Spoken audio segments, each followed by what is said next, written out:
I am the chair of Boston City Council Committee on Ways and Means. This hearing is being recorded.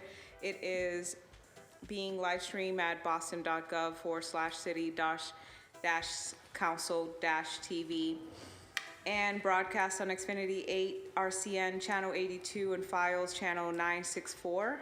The council's budget review process will encompass a series of public hearings beginning in April and running through June. We strongly encourage residents to take a moment to engage in this process by giving testimony for the record. You can do this in several ways. Attend one of our hearings and give public testimony. We will take public testimony at each departmental hearing and also at 2 hearings dedicated to public testimony. The full hearing schedule is on our website at boston.gov/council-budget. Our scheduled hearings dedicated to public testimony were April 26th at 6 p.m. and one upcoming on June 2nd at 6 p.m. You can give testimony in person here in the chamber or virtually via Zoom. For in-person testimony, please come to the chamber and sign up on the sheet near the entrance. For virtual testimony, you can sign up using our online form on our council budget review website or by emailing the committee at ccc.wm@boston.gov. When you are called to testify, please state your name and affiliation and residence, and limit your comments to 2 minutes to ensure that all comments and concerns can be heard. Email your written testimony to the committee at ccc.wm@boston.gov. Submit a 2-minute video of your testimony through the form on our website. For more information on the City Council budget process and how to testify, please visit the City Council's budget website at boston.gov/council-budget. This hearing is on Docket 0480-20482, orders for the FY23 or fiscal year 23 operating budget, including annual operations for departmental operations, for the school department, and for other post-employment benefits, OPEB. Docket 0483, orders for capital fund transfer appropriations. Dockets 0484 to 0486, orders for the capital budget, including loan orders and lease purchase agreements.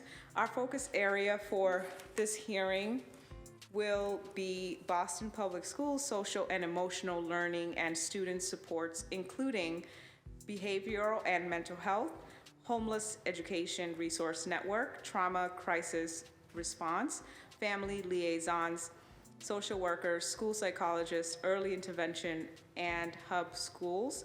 Our panelists for today's hearing are Chief Financial Officer Nate Cooter, Deputy Chief Financial Officer David Bloom. David, are you David?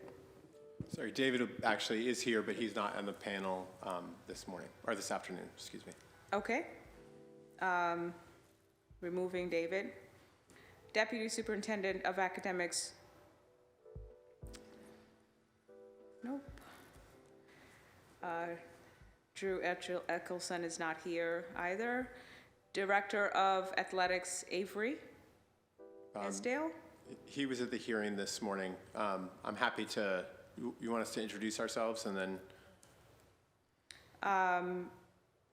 For the record, I do have to state a list.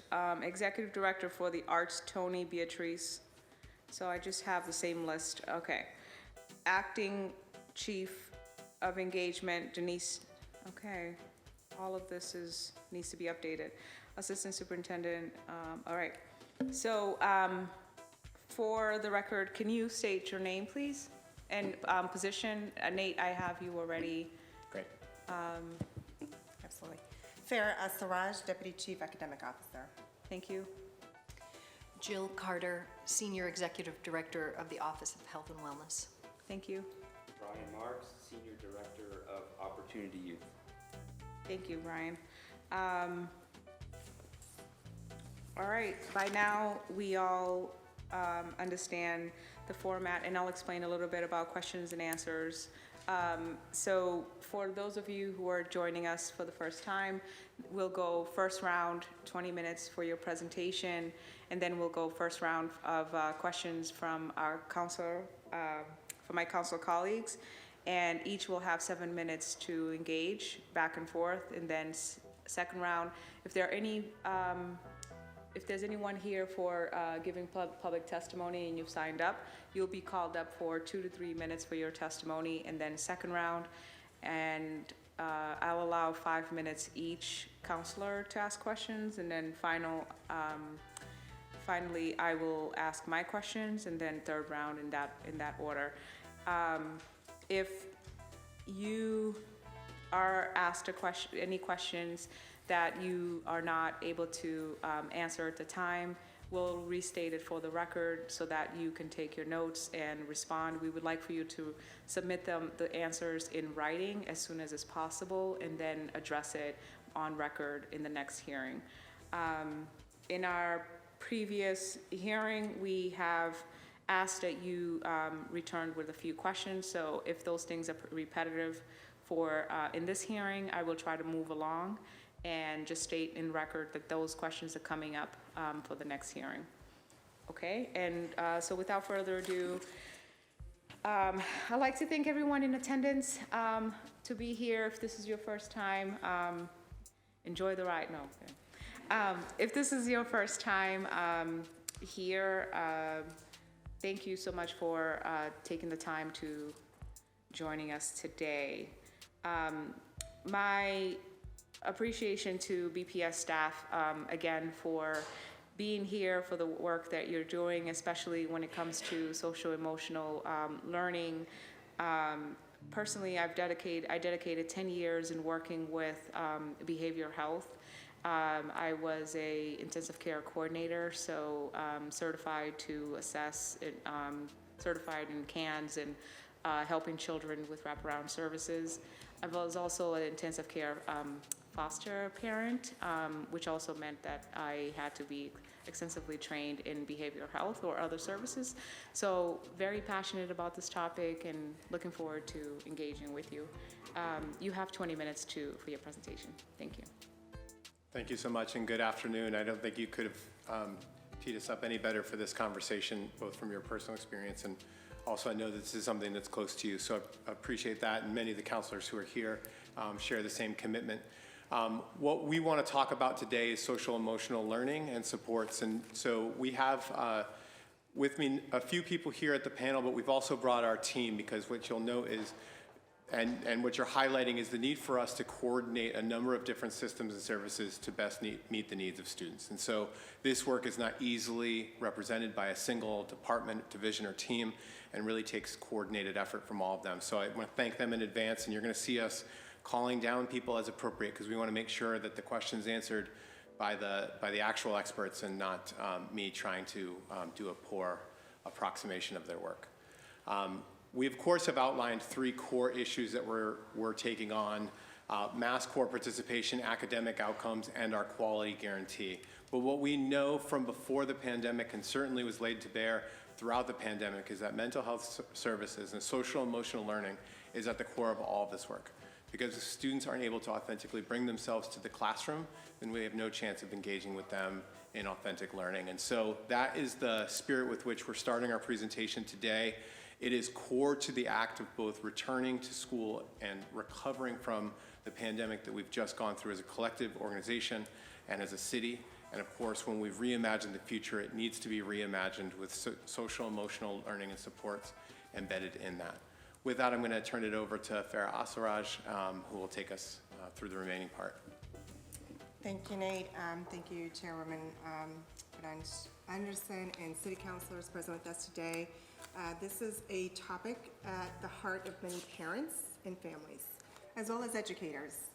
I want to make sure that we start and frame this conversation in the hearing today with thinking about who our students are, their vulnerabilities, their struggles, and certainly COVID has exacerbated the needs for mental health support, as well as connections with community and supports that are community-driven. Very often, parents struggle to find the services and their supports for their children outside of school. In our efforts to increase our investments in budget to meet the needs of students, I will have to be completely transparent that it's insufficient. It's not enough. We do not have enough investments in meeting the mental health needs of our students. So we want to start there. Additionally, the city in itself is facing a crisis in terms of mental health supports between social workers, therapists, behavioral counselors, as well as city hospitals and hospitals really across this country. But in particular, Children's Hospital has suffered, unfortunately, a great deal of staffing shortage as well as other hospitals, but it does not match the increased needs of mental health support, where 70% of the capacity at hospitals, especially at Children's Hospital, is for mental health services. We know that we have some community agencies that provide therapy and or services for students' mental health in languages of the students, but that is also insufficient. And we do have particular communities and families who have their own cultural expectations or norms in which there happens to unfortunately also be a stigma around mental health. And we have to work with our families to ensure that we're communicating and really more of an educative and a partnership around the needs of children, their developmental needs in particular, and especially when they are in need of mental health supports at school sites, at home, and working with our community partners. So with our BPS Equitable MTSS, which is a multi-tiered system of support, that is a national and state framework that we've started to coordinate a lot of the supports for students across departments and divisions. I've started to lead this work in January. We have many amazing, talented people who are in the room from various departments who have been collaborating on a systems coordinated response for students across tiers. So you'll hear language around Tier 1, for example, which is really that core services and instruction for students that all students should have access to that meets their needs, including the social emotional learning curriculum, including restorative justice, for example. That all falls under a Tier 1. Our Tier 2 supports are much more targeted. So that means that a particular student, and again, there are many areas, so if you think of sort of math needs, for example, versus reading as one, that students could fall at a Tier 2 in math and at a Tier 1 in ELA or reading. What that means is that there needs to be more of a targeted group and small sort of instruction are based on the students' needs and supporting them to ensure that they are moving back to Tier 1 instruction and services and supports. Tier 3 really ensures that students at that highest level of need receive an intensive response. And so that might be at an individual level or much more targeted based on their needs. Traditionally, we've seen this model outlined specifically to students with disabilities.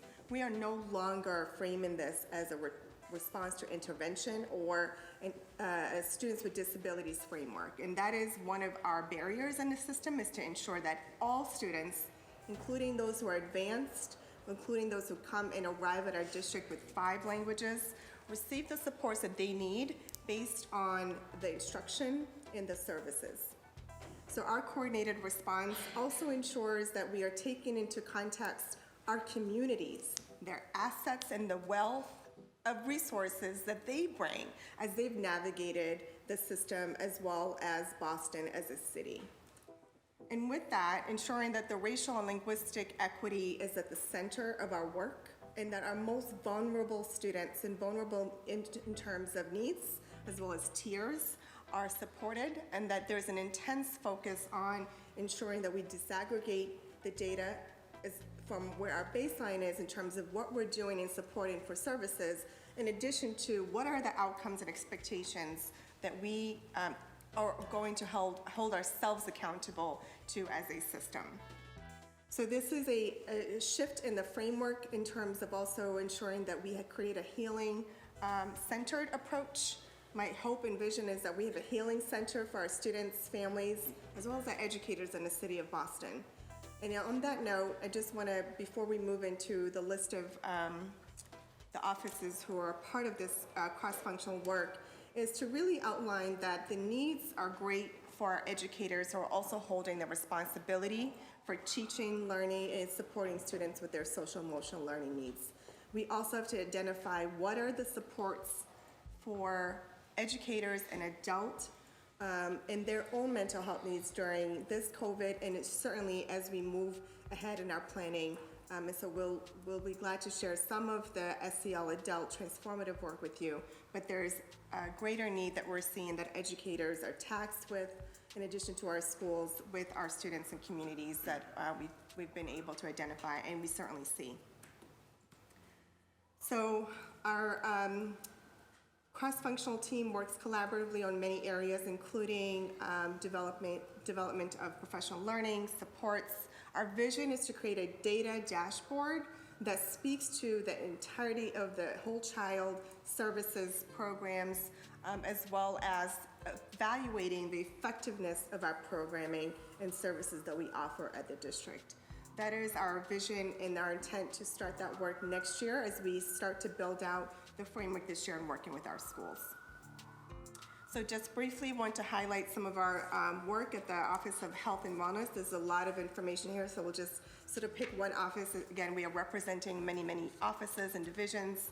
So the Office of Health and Wellness has this year, one of the highlights, servicing 119 schools, and reached out with technical assistance from our Office of Health and Wellness. And our Department of Opportunity Youth, over 600 families were housed through voucher partnerships with the Boston Housing Authority.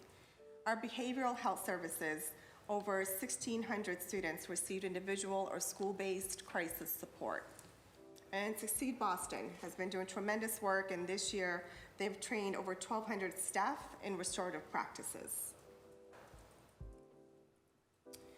In our Office of Health Services, clearly with COVID, our nurses were also exacerbated with the amount of cases in addition to testing and pool testing and working with partners. So we want to also thank our educators and our nurses for the tremendous efforts and work that they've done throughout this really difficult time in our schooling to be able to bring us back to some level of consistency from pre-COVID. So our Office of Health Services has provided over 285,000 health service visits to date, with over 37,000 students serviced. Our Office of Restorative Justice has provided 40 schools with direct support from our RJ Restorative Justice team of only 3 individuals. Our Office of Social Work has provided over 1,200 hours supporting crisis response in 39 schools, supporting 66 high-impact incidents. And our Office of Youth Leadership has been involved in coordinating efforts between our youth, as well as ensuring that their voices are part of the policies, from COVID protocols, grading policies, to opportunity gaps. Now, we know that 20 minutes is a very short time, and so I want to make sure that I get to my colleagues and to highlight some of the work and some of the highest areas of need. In addition, we've tried to pull together at the end of the slides that we probably won't have time to get to, that we worked on Friday to try to get some of the linguistic and racial diversity in some of these offices. So for my colleague Jill Carter will sort of take us off in the whole child and SEL, and then we'll return back to you with additional information.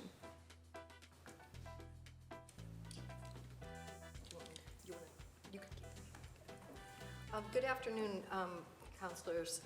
Again, my name is Jill Carter. I'm the Senior Executive Director from the Office of Health and Wellness, and the Health and Wellness Department is in the Division of Academics.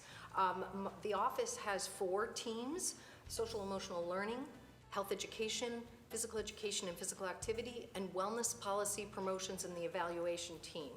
Our office leads and coordinates on the district's work around the whole child. And today, I just want to start out by highlighting a few of the things we're doing around data and using that data to drive services and investments. As you can see from the last couple of slides, our student support highlights on the previous slides there are many departments and offices and teams working to support schools, educators, students, and families. But we actually are currently doing a lot across those teams to monitor some of the work that's going on in the district. So I would like to share with you the current monitoring strategies that we're using at the district, a few at the school and the student level. This information, as I mentioned, we're using to drive services and investments across the whole school, whole community, whole child approach, or the WISC model. First, the District Wellness Council, the superintendent-appointed advisory committee, is tasked with evaluating and reporting on the implementation of the wellness policy. The wellness policy is an umbrella policy aligned with the whole school, whole community, whole child. This annual report uses data gathered from a variety of sources across the district so that we can look at those metrics in tandem and discuss their connection to and impact on student health outcomes. This report includes comprehensive metrics and requires a cross-departmental effort and stakeholder engagement. It also allows us to monitor progress over time. The recommendations from this report inform investments and central department services.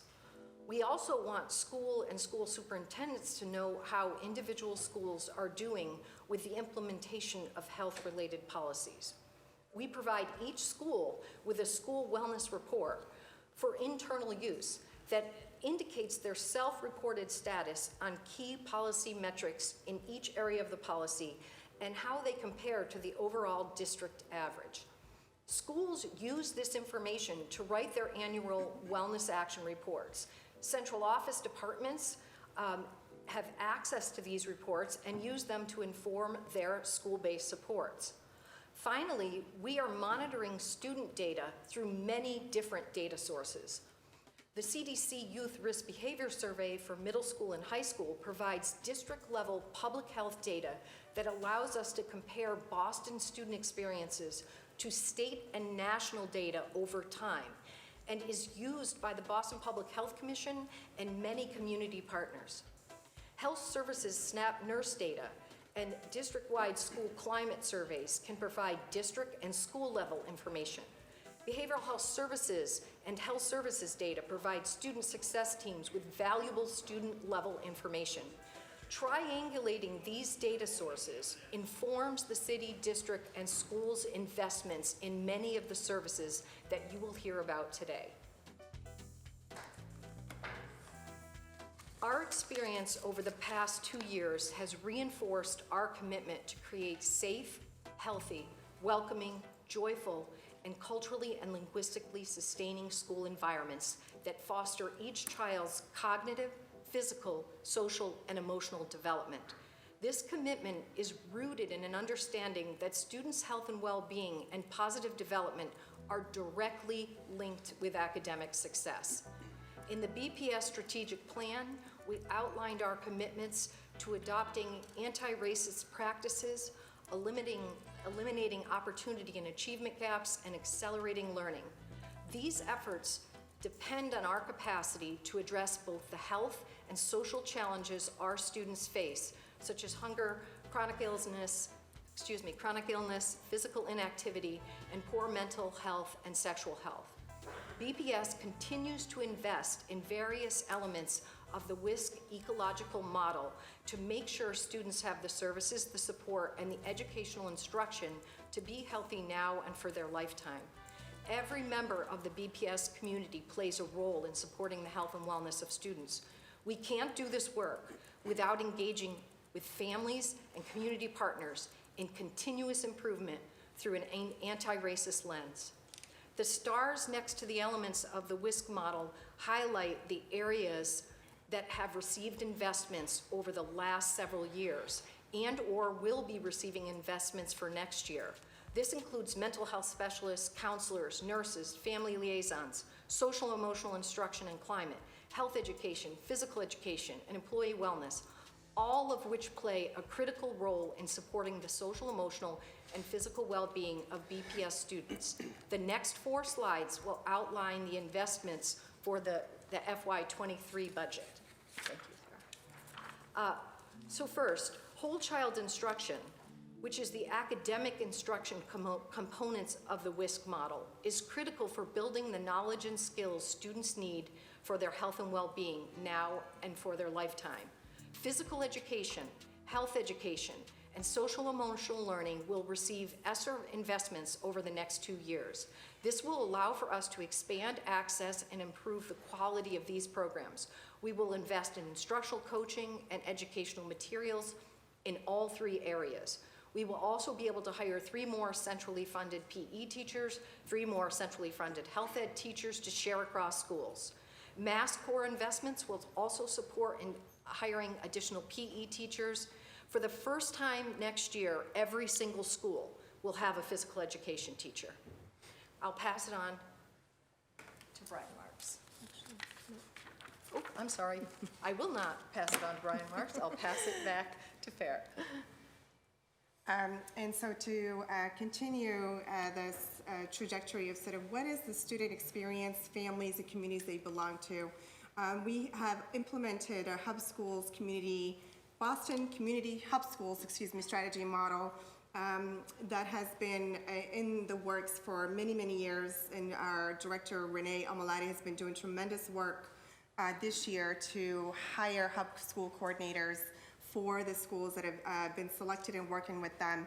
And so in that investment, we've increased our investments towards youth leadership through student government engagement, and certainly working with our students in BSAC, as well as community organizing trainings, adding and deepening the restorative justice practices, and by adding a project manager and dedicating, again, trained staff to support across the district, and certainly the nursing capacity through coverage nurses, health paraprofessionals, and continuing to pilot in 14 schools our coordinated effort around Boston Community Hub Schools, in which, thinking of the school as a site for the community, so before, after school programming, partnering with the YMCA, ensuring that, again, those wraparound services are also built from the families and communities' assets, and that we leverage that in the school communities, such as the Grove Hall Alliance, where many schools, including the Burke, have been participating in, as well as the King School, for example, to really identify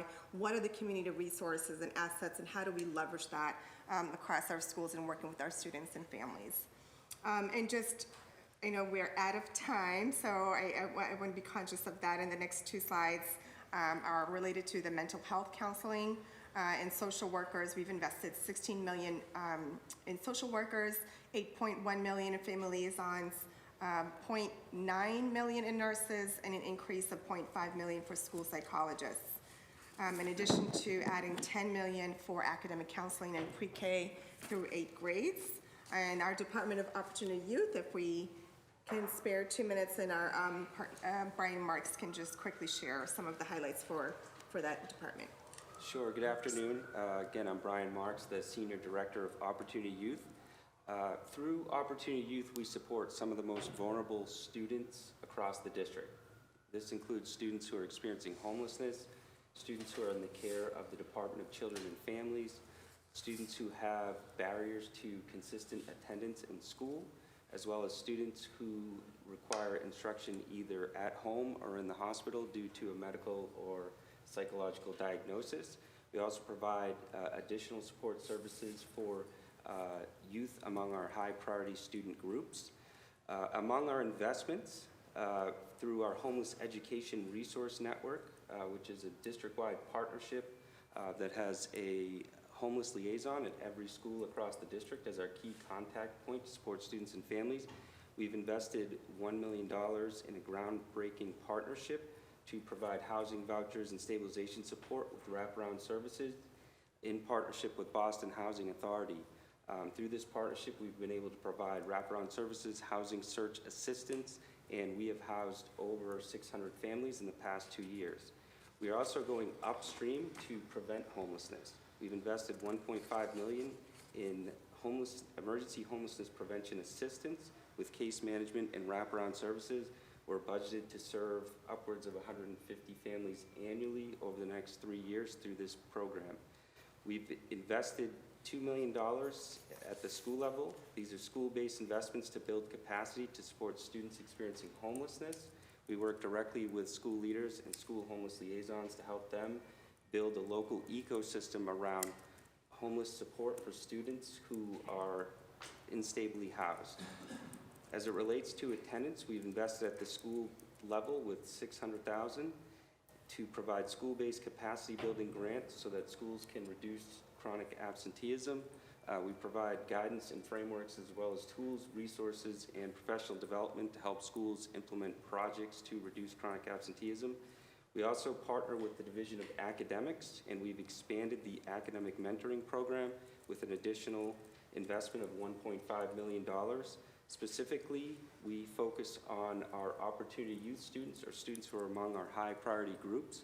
We have revised our mentor and student matching process so that we can address particular challenges and better align with students' interests and needs in terms of finding a mentor that is a good fit.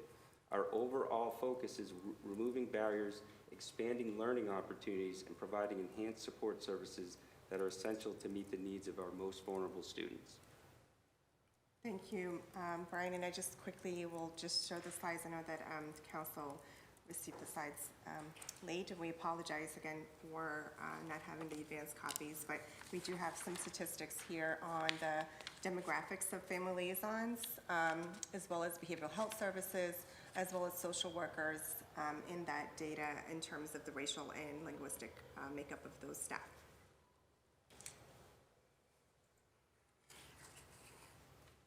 At this point, yeah, thank you. We'll turn it back over to you for the council's questions. Thank you.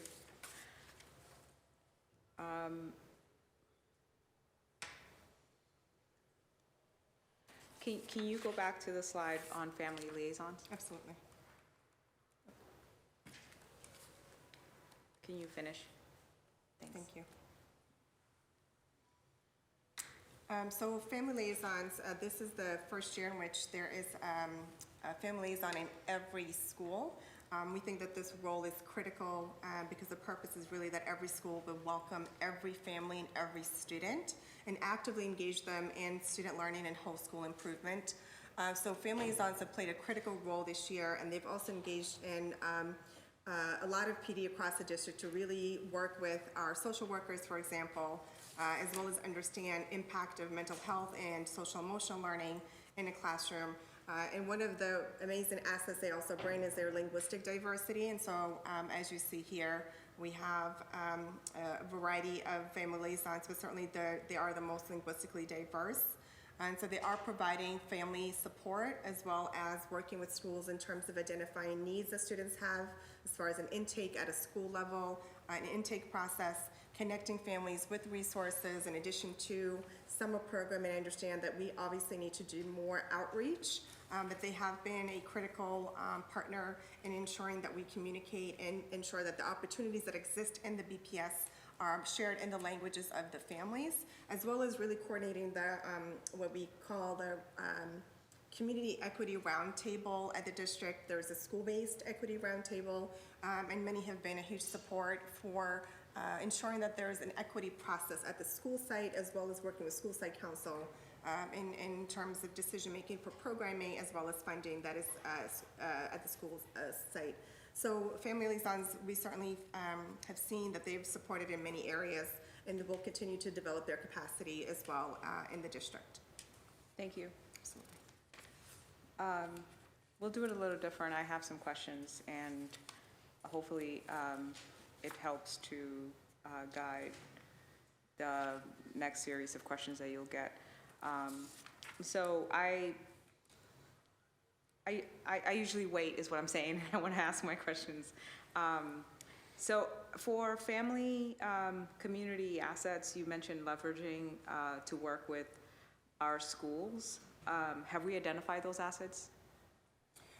So there are a couple of models. So for example, the one that we're using with our Boston Community Hub schools, that is certainly an asset-driven model that ensures that we are doing a needs assessment at the schools, and it is working with the families and collecting that information from our families and our communities to develop that strategy and the supports that families need.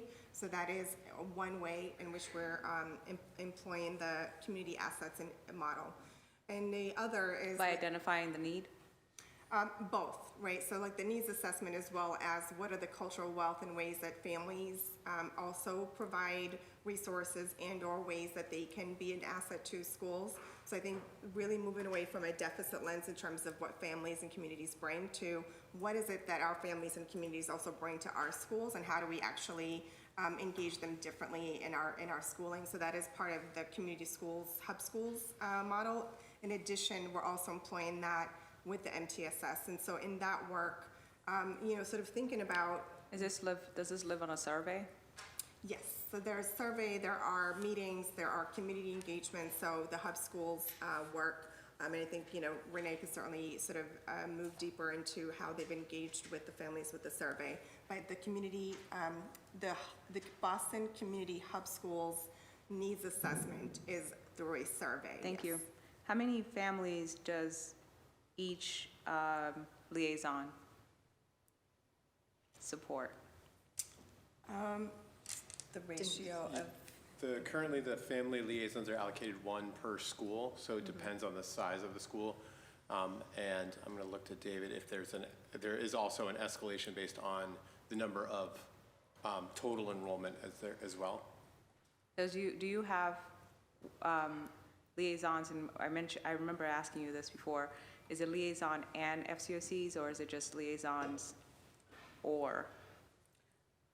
The family liaisons is the centrally funded position that's allocated out to each schools. There are also community field coordinators. I think that's the sort of newer term for FCOCs. In some cases, schools are funding those through their weighted student funding. Is that also one per school? That's based on individual schools will prioritize that based on their individual budgets. It's not allocated out as a separate allocation. So a school could have just one liaison and not a community field coordinator? Correct.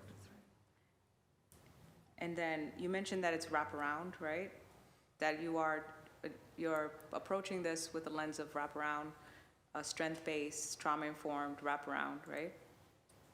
For the community hub schools, we're certainly from an asset base, and the model itself is a national community schools model, which very often that language is used as a wraparound services.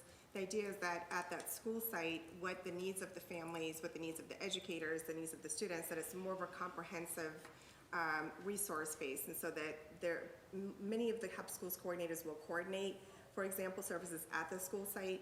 For example, you might have a dental sort of like pop-up dentist or. I understand. Yeah. So what I'm trying to get to is there's a child. Yeah. And this child may need homeless services, maybe mental health, maybe a mentor, maybe medical, right? Mm-hmm. Maybe it's behavioral, mm-hmm. Maybe it's situational, mm-hmm. Right? Maybe circumstantial, maybe something happened at school, crisis intervention. I'm asking though, then the liaison comes in and gets to the family, but then if it's wraparound, if it's trauma-informed, it also, you're looking at the family and addressing the issues that the family comes with. Mm-hmm. That means family and families. Mm-hmm. So when we're talking wraparound and trauma-informed, I just think that we should just be like kind of mindful of what that means, mm-hmm. and what that encompasses, because if we're looking at it from these lenses, we need to be very intentional on doing it correctly. Mm-hmm. And so when we're sort of painting the big blanket of these terms, we're not actually addressing it that way if we have one liaison per school. So I'm on your side in saying you need like 5 per school, and now you're just doing like 1, right?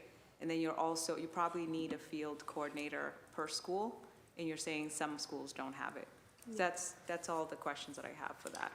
But you wanted to. I just wanted to add that at every school, there's what we are now envisioning as a student success team, and so there used to be the student support team, and you would hear that language as sort of SST, and so any student who has a need, and that sort of fits into this MTSS sort of framework of that tiered support and response.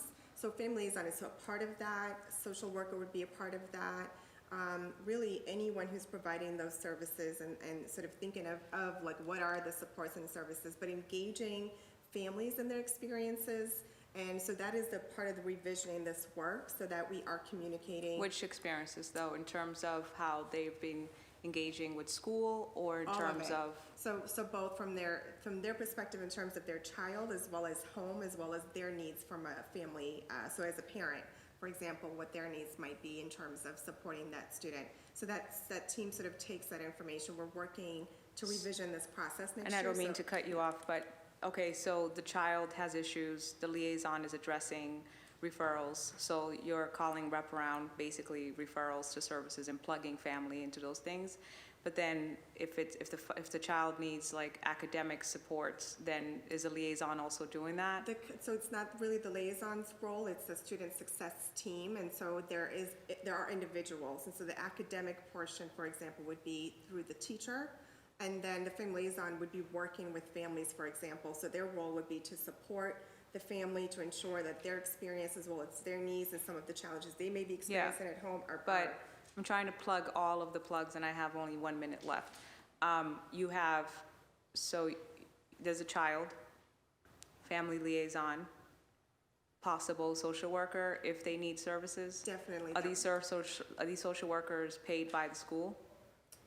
Same social worker, so the team is made up of a variety of different roles, so teacher, social worker, if there's a school psychologist, they're also part of that. Very often the family liaisons are a part of that, so they are all a part of that discussion, so that it is sort of considered more around what are the holistic needs of the students versus just one area. Is the social worker doing the treatment, or is the child psychologist doing it? It really just depends on where the students' needs are. If there is, for example, an IEP, an If it's individualized- escalated, fine. So you have the mental health thing going, but then there's only one social worker per school, and then there's only one psychologist per school, and then there's a liaison. So they could somehow work it out to see what that plan for the kid is.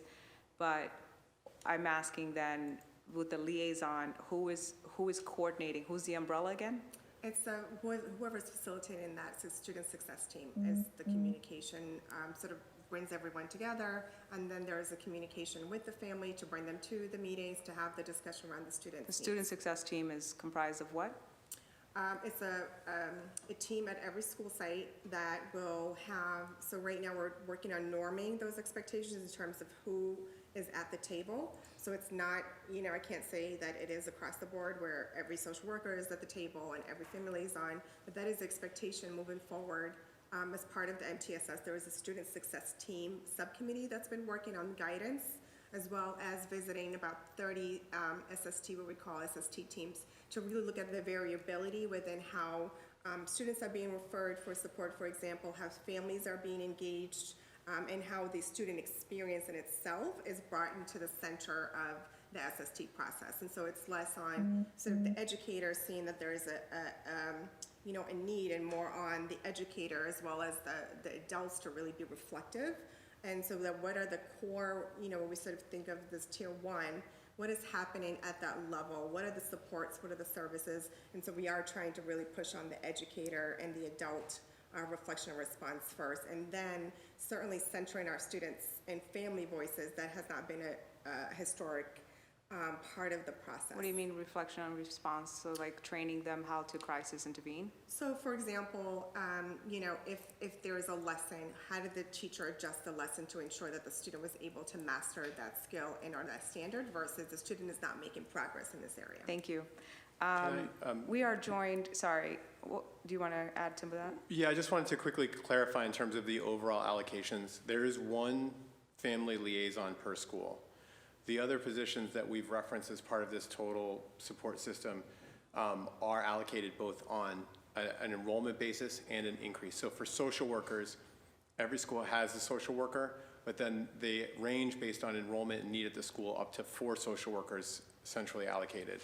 For nurses, there's 1 nurse per school building, and those are increased based on total enrollment and needs of students. So they look at the health profile of the schools and make adjustments based on that.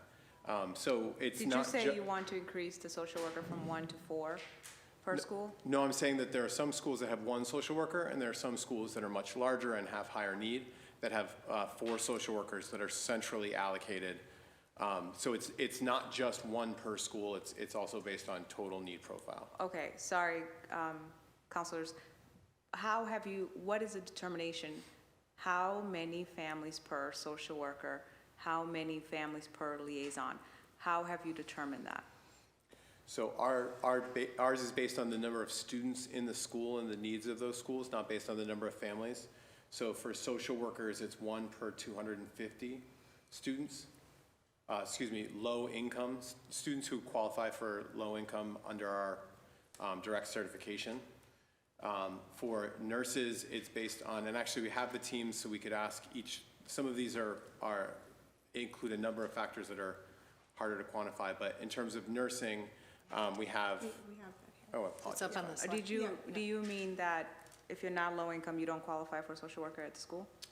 no, it's the allocation methodology there, so that we used income as a proxy for overall need of the school. I see. So that higher needs schools or schools that we anticipate having. Considering that marginalized poor populations have more issues with social determinants of health.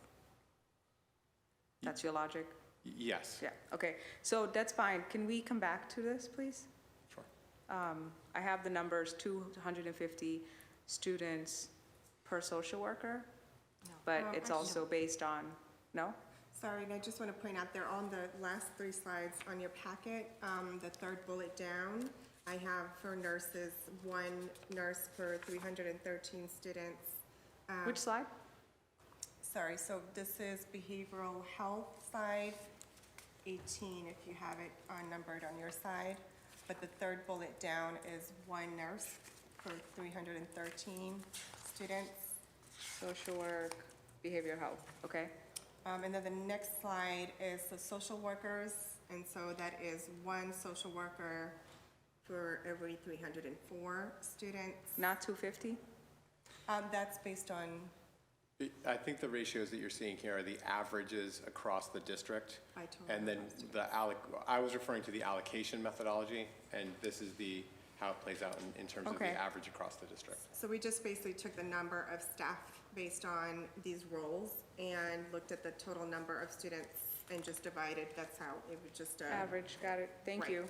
And the last one again is the behavioral health, in which is, it's 1 for every 465. And I know that is just a little bit better than the national average, which is 1 for every 500 student.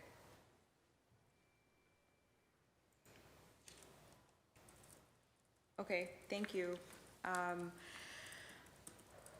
joined today by my council colleagues, Councilor Braden, Councilor Aaron Murphy, Councilor Julia Mejia, Councilor Ruthie Louijen, Councilor President Ed Flynn, Councilor Michael Flaherty.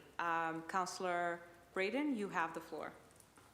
Madam Chair, and thank you all for your presentation this afternoon.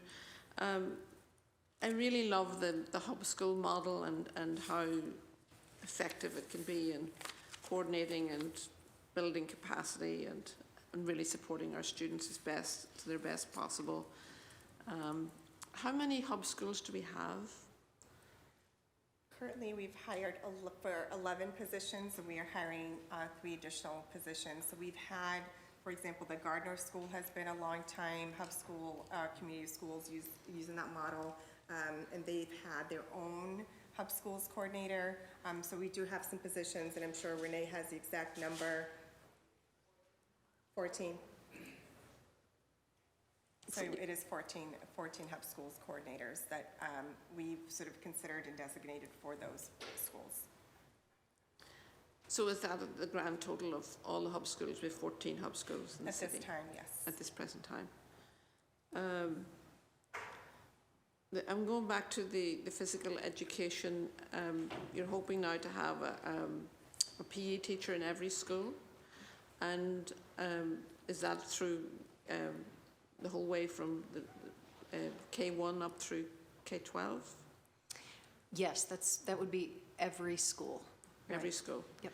And so how often are students scheduled for PE classes during the week? Right. So we have, in the lower grades, in grades K to 5, required to have at least one 45-minute block of physical education, although the policy recommends 80 minutes. And that actually goes through K to 8. In the high school grades, they are required to have one course in physical education per grade, one in 9th, one 10th, one 11th, and one 12th. It's a semester. And how does, you know, physical education dovetail in with athletics? Is there a you know, I think it's great to develop habits and expose students to physical education, and then the athletics piece. Is there a coordination between those two arms of the school? Sure. Well, so we take a comprehensive approach to physical education and physical activity, and the idea is we're developing the physical literacy of all students. And as I'm sure you're aware, physical education is about, one element of it is to, of course, develop those skills so you could become part of a competitive team, right? But we also want students to have the social emotional skills and the physical skills to be really active for a lifetime. So we also have physical education, we have recess, we integrate movement breaks across the school day. We have all kinds of activities where we're trying to engage families and students. Athletics, we work very closely with the athletic department. The phys ed department and the athletic department meet regularly, and we recognize the idea that you need to build the physical literacy and opportunities of students when they're younger, so that by the time they get to middle school, they have that confidence, competence, that physical literacy to say, yeah, I want to go out for that team. And then, you know, we need to have access to those teams so that students that want to participate in those can do that. Mm-hmm. So it was mentioned this morning that, and I know this might be going back and digging into something we've already discussed this morning, that there was about 5,000 students participate in athletics in school. That seems like a pretty small number given the size of our school district, that only 5,000 students actually participate in athletics. I know there's many socioeconomic reasons why a family their children may not be able to access and participate, but it seems that developing those lifelong practices and then also thinking about the incredible benefits of participation in athletics, like it is in my opinion a mental health strategy to be able to have that opportunity to participate in school sports and build camaraderie and confidence and be able to relieve a lot of your stresses just through participation in sports. It seems that there's a slight disconnect between the phys ed piece and then the athletics, and maybe what explains the lack of participation or for students going forward. Like it seems like there's a huge drop off between those two things. Well, you know, about 10 or 12 years ago, we probably had 30 elementary schools without physical education. Now all of our schools have physical education in the lower grades. And that's really critical because those students, as they move up, if you think 10 years ago, they weren't having access to physical education. They may not have had access to physical activities outside of school. They may have, they may not have. And so we see building that physical literacy is really critical. We work very closely with Avery Esdale because he recognizes that we really need to develop that love of moving so that by middle school, we want our students to see themselves really, you know, we are movers. This is part of what we like to do. Yeah. And being in athletics can be, just like you said, so rewarding. So physical education is part of that approach to equity because every single child deserves to learn those physical literacy skills. And that's why we have to make sure everybody starts there. But I do agree with you that we want to make sure that the students love it, that we make it easily accessible for them so that we can have more and more students going out for athletics. It was definitely a big part of my life. Yep. And I totally agree with you. It is part of our mental health strategy. All physical activity It improves your mood, it can decrease depression, anxiety, it helps with concentration and focus. So that's why really talking about physical activity here is part of our mental health strategy. So thank you for asking. Thank you. Madam Chair, have I got any time left, or am I done? Unfortunately, you're done. I'm done. Thank you. Thank you. Sorry, I took it all. Thank you. Councillor Murphy? Being here. I am the Chair of Public Health, Mental Health, Recovery, and Homelessness, and I'm also on the newly formed Commission to End Family Homelessness. Also a BPS teacher for over 20 years, where my last few years I was a COAS, and most of my years I was on the SST team. So I did see firsthand how trauma and mental health supports were not being provided for our students and their families or our staff, and the negative impact that has on our students and their learning. And as a community advocate for decades, I've worked tirelessly to break down the stigma associated with mental health and the barriers that so many families have because they don't want to talk about it or they don't know where to seek the support. So I've been looking forward to this hearing, and I know a lot of these hearings kind of intertwine and a lot of things come up. We were talking about athletics this morning. We'll probably and hopefully bring them up again today in this hearing this afternoon. But as a teacher, I know I was taught how to teach my students how to read or write, but I was never formally trained on how to properly address my students' mental health and trauma needs. So, I signed up for my own mental health, social emotional wellness yoga training to properly address their needs, but I know that as a district, we don't support our teachers to make sure that they're all trained to address these needs. I filed an order. I know you'll be here on Friday for the hearing on May 6th to address the mental health crisis that our youth are struggling through in our city. I did see in the packet when we're using data to drive services and investment for our health and wellness policies, it looks like, unless it's just the picture, it's coming from 2019 school year data. And I will just read a short part of the order, that the pandemic has had an unprecedented impact on the mental health of our youth, that the mental health challenges that our children were facing before the pandemic were of great concern, and the COVID-19 pandemic has only intensified these concerns as the pandemic continues to take an alarming toll on our children's mental health. This pandemic began as an infectious disease, but has evolved into a mental health crisis as our youth continue to face physical isolation, fear, stress at school and home, grief, and ongoing uncertainty. So we know many are referring to the mental health crisis as the pandemic within the pandemic. So I do hope that you could answer, what training and support will there be for our teachers and staff, and not just formal training for them to be able to teach and support their students effectively, but for themselves. The teachers and staff have been struggling through this also, and we can't ignore that, and we do have to put money there to give those supports for our staff. And if you've been following along on the council this year, most of the hearings, I would say a majority of them, are focused around our children in the city and the struggles they're having and the needs that we know. I know my counselor here, Councilor Mahir, and we filed the order for the mental health curriculum in the school. I filed the order on making sure we're fully funding athletics and how we know athletics and mental health are connected. So if you could talk on if you were using the data from 2019, because we know it was bad then, but it's really bad now, right? It's at a different stage than it was then. Yes, so thank you for that.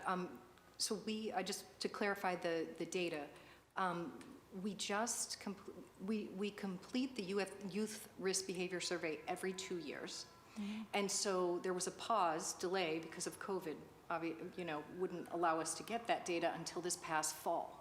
So we did conduct a middle school and a high school youth risk behavior survey this fall.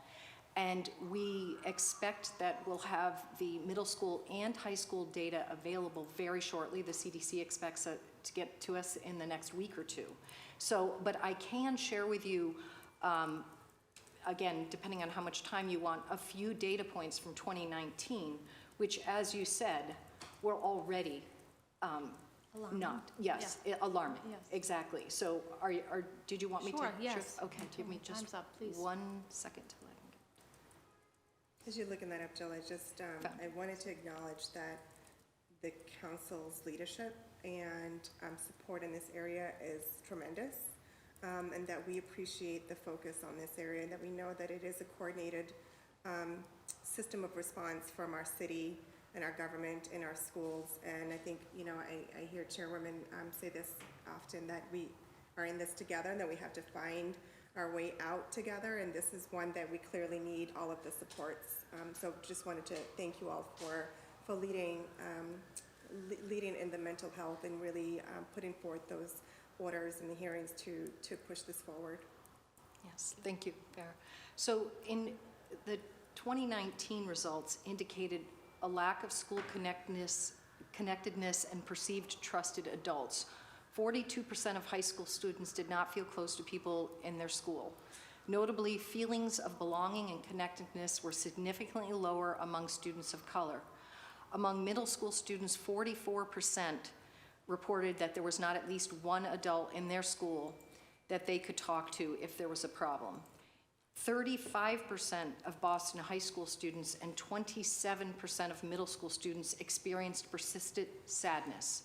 Between 2017 and 2019, the proportion of high school students who have attempted or considered suicide increased significantly to 9% and 16% respectively. Middle school students, particularly those of color, reported even higher rates of suicidality.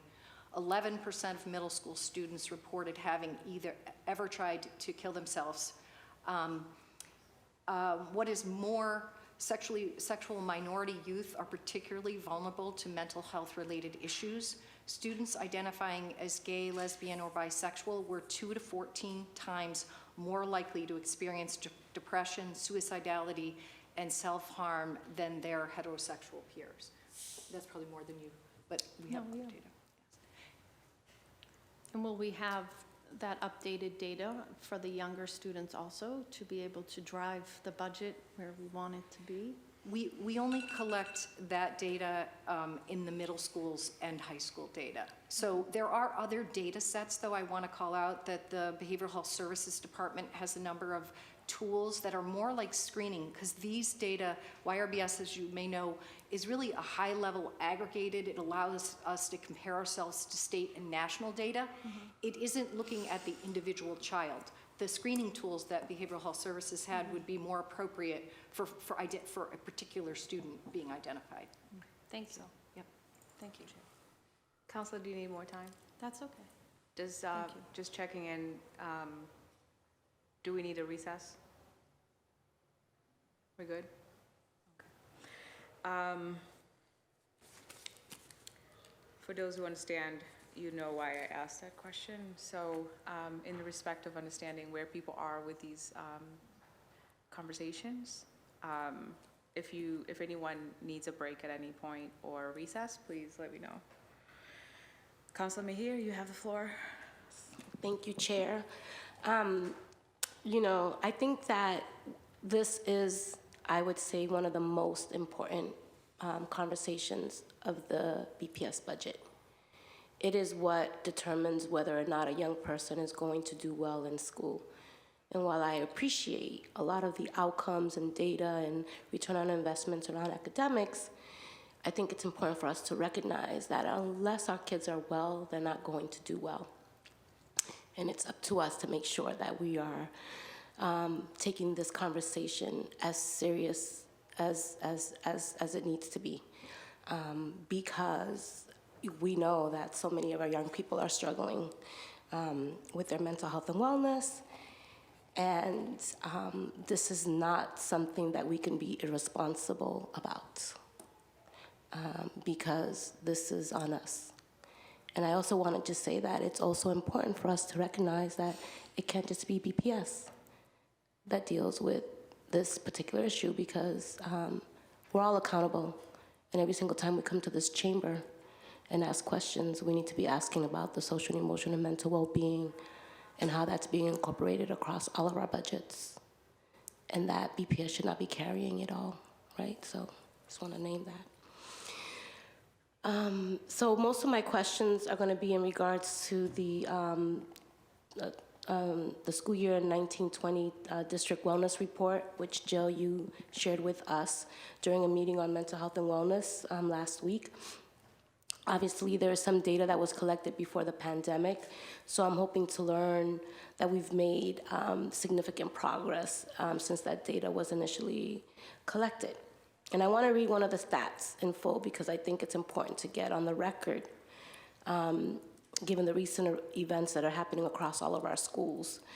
Only 28% of schools reported having at least 2 trained bullying prevention liaisons, a decrease from 71% in school year 2018.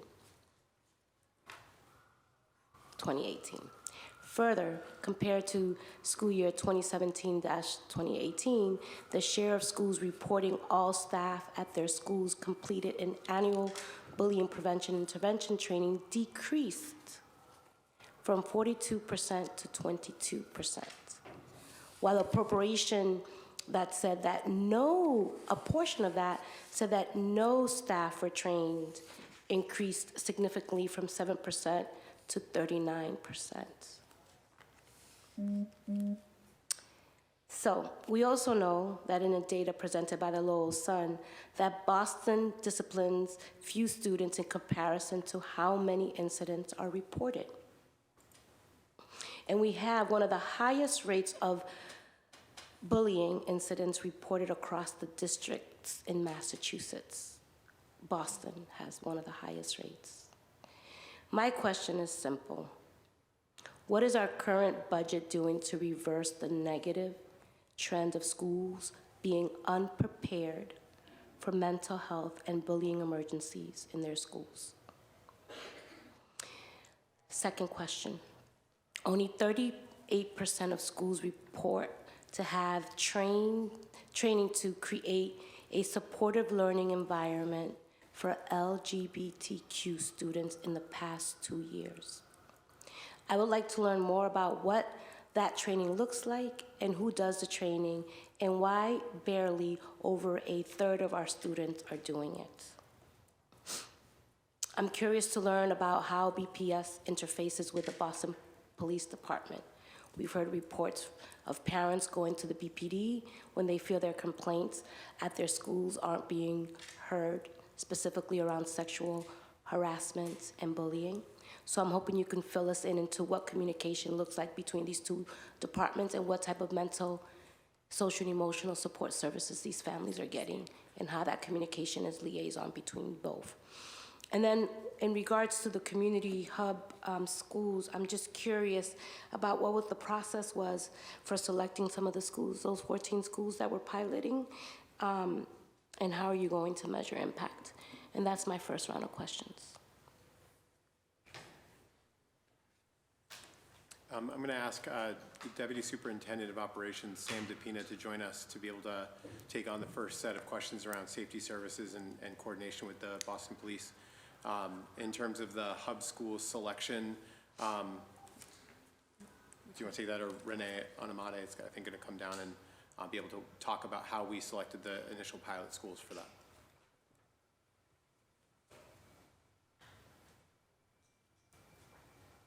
Chair, is that going to come into my time? Nope. Good afternoon. So regarding the coordination with Boston Police, we have spent the latter part of about 2 years anticipating the police reform bill to come in and be implemented effective last July 1st. So what we've been doing is engaging the Boston Police in conversations around how we coordinate with each other. And at the time, it appeared to be some philosophical differences between us and Boston Police. But since then, we've had some further conversations around what that means, what that looks like. There still seems to be a lot of education on what to do around these circumstances. So what we've done is spend some time mapping out communication and training for our school-based staff and our teachers and families around what to expect on that, and I can happily share that memo with you that outlines all that information. We share that information out broadly to our schools. We're in the process now of educating, training teachers, families, constituents, and getting that word out, and also continuing our conversation with BPD as needed as situations arise. Right, so my question was specifically around also coordinating the social and emotional mental well-being supports. Like, how are we tapping into BARC and other organizations that are able to support victims? Like, what does that coordination look like? That's what I'm asking. Yeah, so we still connect with Youth Connect as part of that work and conversation, and we bridge those conversations with our social worker department, and Elise Tabor and her team connect more frequently with them as well. So as issues arise, we're working on improving that coordination and communication. We're willing and able and want to have those dialogues, but sometimes families are resistant to cooperate with some of those stakeholders, and sometimes it's families that are sometimes reluctant to work directly with police. So we're trying to make sure we navigate how best to support families and respect their wishes on how they approach those conversations. I don't have a lot of time, so I'm gonna let you live with that. Hello, everyone. My mask down. We're not in BPS, so I don't have to have the mask on. Hi, everyone. My name is Renee Omalade. I'm the director of Boston Community Hub Schools. I'm also a BPS alumna and parent, so appreciate these conversations outside of my official capacity as well. As it relates to the selection of our 14 Boston Community Hub Schools, we really wanted to think about how do we pilot this work as an equity strategy, and so we selected 14 schools that are already thinking about the work of from their school communities from this lens. So we're working with our 5 Grove Hall schools, and the Grove Hall schools have been a part of a Grove Hall Alliance that has been working on building out the community school strategy within their community. So the King K-8 school had been a Boston Community Hub School for several years, and the rest of the schools within the Grove Hall Alliance were interested in expanding that work, and so this was a great opportunity to elevate the work happening in that community. And then the other schools are our 7 dual language schools, and so our dual language school community already naturally elevates the assets in the community, the assets and the resources of their school community, as well as centering family voice. And so again, really wanting to work with our schools who are honoring our student and family voices really intentionally with how they're doing their work was central to how we engaged the first 14 schools for this pilot. And there was another part. It was the outcome, but I'm nervous about my time. So just how do you quickly, like 10 seconds? So impact, we're working with UMass Boston to evaluate the impact of the strategy. Thank you for that, Renee. Jill, because you all like a very strategic, Nate and Jill, because you save the best for last, and those 2 questions I definitely want answers for. So if I can't get the answers in the first round, trust that I'm gonna be asking them again for the second round. Yeah, I can give you answers for the bullying prevention. 85 new bullying intervention specialists were trained by Succeed Boston this year. And then your other question was about LGBTQ supports. I can hold that and get back to you afterwards. So those numbers, okay. It's just weird, right? Because we've seen, when did they start, these 85 folks that were just trained? This year? So the policy requires that every school have 2 trained bullying intervention specialists. Succeed Boston leads on those trainings. You don't need to have a training, the specialists don't need to be trained every year, but folks that would be new and not had that position in the past would be trained. So right now, I can share the 85 that have been newly trained. Yeah. Go ahead, sorry. I would also add that we also encourage schools to send multiple folks to those trainings. So there may be multiple and beyond 2 per school, depending on the school and their interest in participating in those trainings. Is it fair to say you need more? Right? Because it's 85, it just doesn't seem like...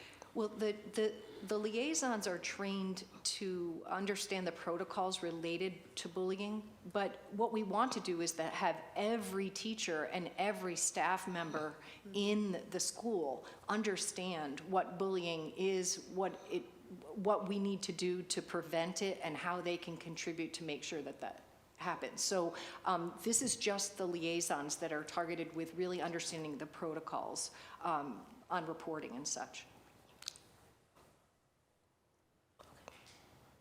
Nate, I'm sorry?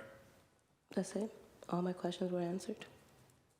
I believe so. Do we miss? I can speak more on the LGBTQ work if you wanted. I just thought. Yeah, I haven't, it's the alarm. I haven't heard the alarm, which I don't know. Great.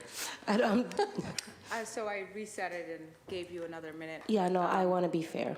Thank you. Thank you. So I think just for clarification, so I'm understanding that there are certain like services in place, but I think that to Councilman Mahir's point is what does it look like in terms of the actual like process of, you know, from referral to assessment to addressing, like I want to understand that too. When you say the actual process of... So she said, what does that look like in terms of the services that she asked about, the one that you were speaking about? And so I understand they exist, but how does it, for example, like how does a student get connected is how it would look like. So for the schools that are Boston Community Hub schools, each school has a Boston Community Hub school coordinator. A lot of the coordinators were recently hired within the last 2 to 3 months, so some of the school students may still be getting familiar with those coordinators in their school, but a lot of them are also on the student support teams that Farah mentioned, and so kind of through working with the family liaison and the social worker, the coordinators are kind of building relationships with the students, but I don't know if that answers your question. I think as we get deeper into the conversation, we can clarify more on what that looks like in terms of like, I'm trying to paint a picture from the child all the way and connecting them to all these services. It makes sense so that I think that's how we look at budget, right? In terms of where the need is. And then if you are saying there's a liaison here, there's a community help coordinator, and they also sit in this, you know, team. And then there's also like this only 85 are trained in bully prevention, then I want to get the numbers of the schools that have these needs, right? By population, how we can actually say, okay, we're meeting a quota, we're actually addressing these issues. And we know we're not, we just want to know where we are in terms of budget, and if you're, and how BPS is looking at addressing it with money, right? With allocations. Right, and if I may just briefly, if I'm a student at the Hernandez, for instance, one of the things that we know is that if family liaisons are doing direct service work with the families, sometimes it's hard for them to actually access the partnerships or identify some of the partnerships and resources. So the Boston Community Hub School Coordinator, as a part of this student support team or whatever team is doing that work in the schools, is able to help the social workers and the family liaisons who are doing more direct service work to identify some trends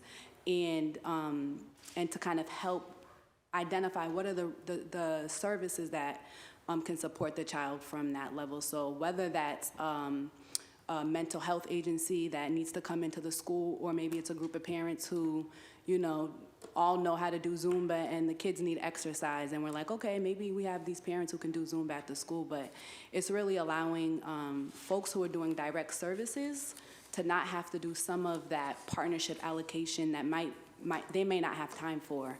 And so how do we kind of help to strategically organize the resources and assets of the school community? Thank you. So I think, you know, later when it's my turn again, I'd like to go through tier 1, 2, and 3 and understanding exactly the needs in each tier. And I think that's when we understand where a community health coordinator would escalate that level of care for us to know that level 1 takes this many, but then understanding and then identifying which schools. And I think that's where we would get a good idea of where the money needs to go. Councilor Liaison, you have the floor. Thank you, Madam Chair. So just a few questions. Some interesting comments made earlier that I think were worth poking a bit. So we need to make sure, we recognize that there's a mental health crisis in our schools as for our young kids, especially coming out of this pandemic. There's a mention in passing that a lot of our young ones don't feel comfortable talking to adults. What are we doing to help ease that comfort in talking to adults? Because that is important. Yeah, I can take that one. So our focus on transformative social emotional learning, it's focused on 5 competencies, which I can talk about, but at the heart of transformative SEL is building relationships between students and teachers, and giving teachers the tools, the practices, the supports they need so that they recognize that that can be done as a part of every single lesson, as a part of every single interaction with students and families. And so that is something that we are prioritizing. And at the core, that really is at the basis of we were just talking about bullying prevention a moment ago, but building adult SEL, social emotional learning skills is critical so that they can build those relationships, be that trusted adult, and when things happen, the student will feel comfortable in going to them. Thank you. I'm wondering too if there's a cultural competency component to that, right? Are there gaps in terms of the adults, the configuration of, the demographics of who the adults are for the social emotional umbrella, right? We're talking about the psychologists, the social workers, the guidance counselors, and who the students are, which are largely Black and brown. So I'm wondering if there is that disconnect that's adding to the, discomfort in talking to adults, or like knowledge of the services offered, what's happening there. Well, I think in terms of speaking of the teaching staff demographics is what you're referring to, right? In terms of...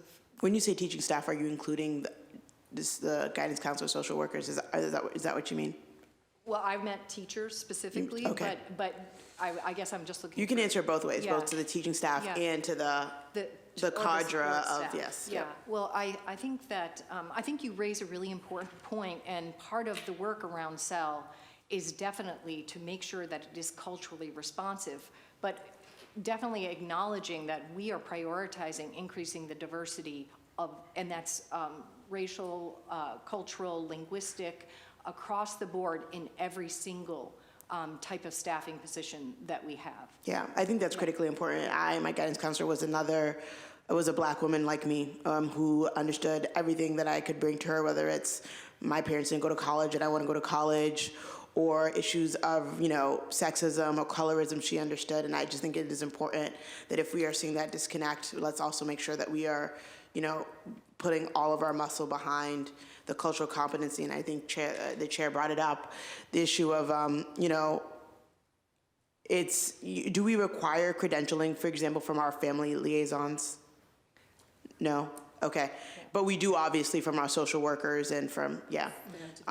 So I just hope we're working in deep partnership with, like, the affinity groups, for example, at I think, the different social work schools, or the areas where we can really find really good talent, and that we heavily on that. The Teachers Lounge, which is doing a lot of work around retention of Black male teachers here in the city of Boston. So, and then I have the next questions will be numbers. So we are surpassing the 1 to 500 ratio of psychologists per student. What is that? Is it 1 to 500, or are we doing better than that? We are doing slightly better than that, and I can just go to that slide right there. It's we're at 401 to 465. Okay, and what about guidance counselors for middle school? What's that ratio? This is district. So sorry, were you referencing school psychologists or guidance counselors? I apologize. So my first one was school psychologist, and you said 1 to 465. Yes. And is that K through 12? It is. For this particular ratio, it is the K to 12 school psychologists. We don't have the guidance counselors, but we can definitely yeah. that ratio for you. Yeah, I think that's important. As middle school and high, because it seems like the numbers you all have been presenting has been the 9th grade number. That's right. Which- Great, but tell me about the other grades, right? Because we want those ratios going down as well. Sorry, what was the number? 400 what? It was 1 student per 465, which is, School psychologists. yeah. Thank you.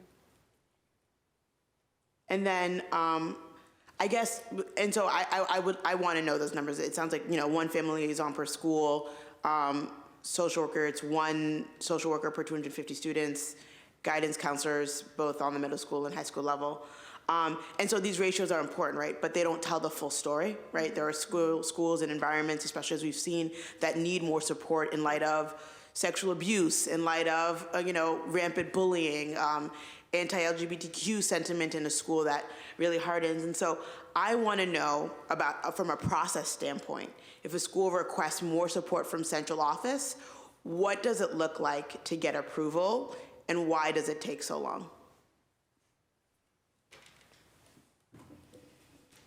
I think there's 2 types of potential responses to that question. I want to make sure I'm answering it correctly.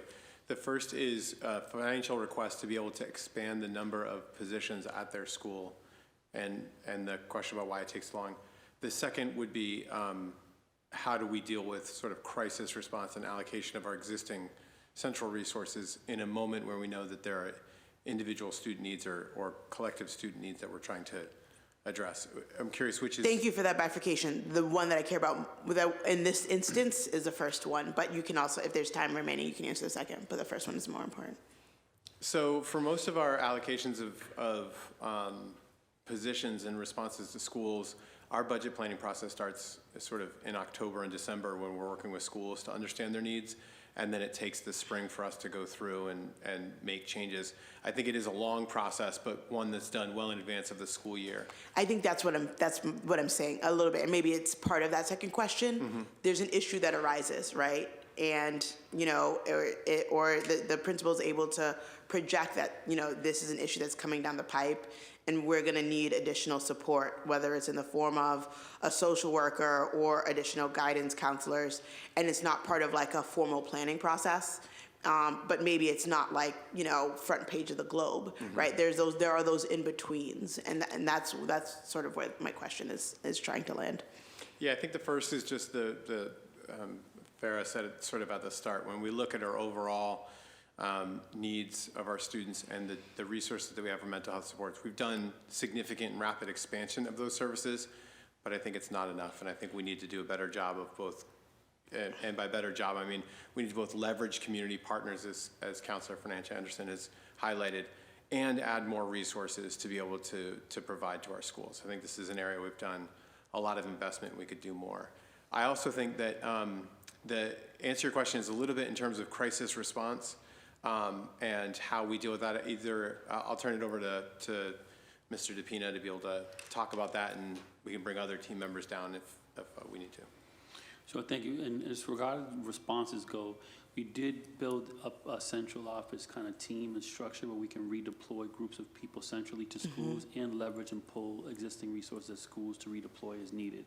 So many of the folks that come on board understand that crises arise and we may need a certain amount of counselors, depending on the size of the school. It could be a larger school, smaller school, and folks are willing and ready to step in and chip in and be redeployed as needed.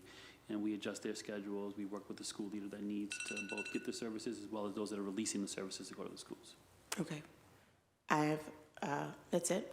Okay. You have one more? Yeah, I have one more. Just, and this is maybe a big picture question, right? Like, one of the other reasons why you need to get behind these numbers is because of those deep equity issues of the schools that have a high concentration of economically disadvantaged students. For example, how do we adjust, maybe you've addressed this, but how do we adjust those numbers for high need populations? A lot of our students are in schools but how do we adjust for, and that for me is like the idea of equity and the corrective action. How are we addressing bumping up numbers based on where we can identify our students are high need? Yeah, I think the way I would describe and answer that question is we have to make sure we carve out enough money in the budget to support the needs that arise. So we kind of have a sense of what happens in schools year to year. Over the years, we kind of monitor those trends and data.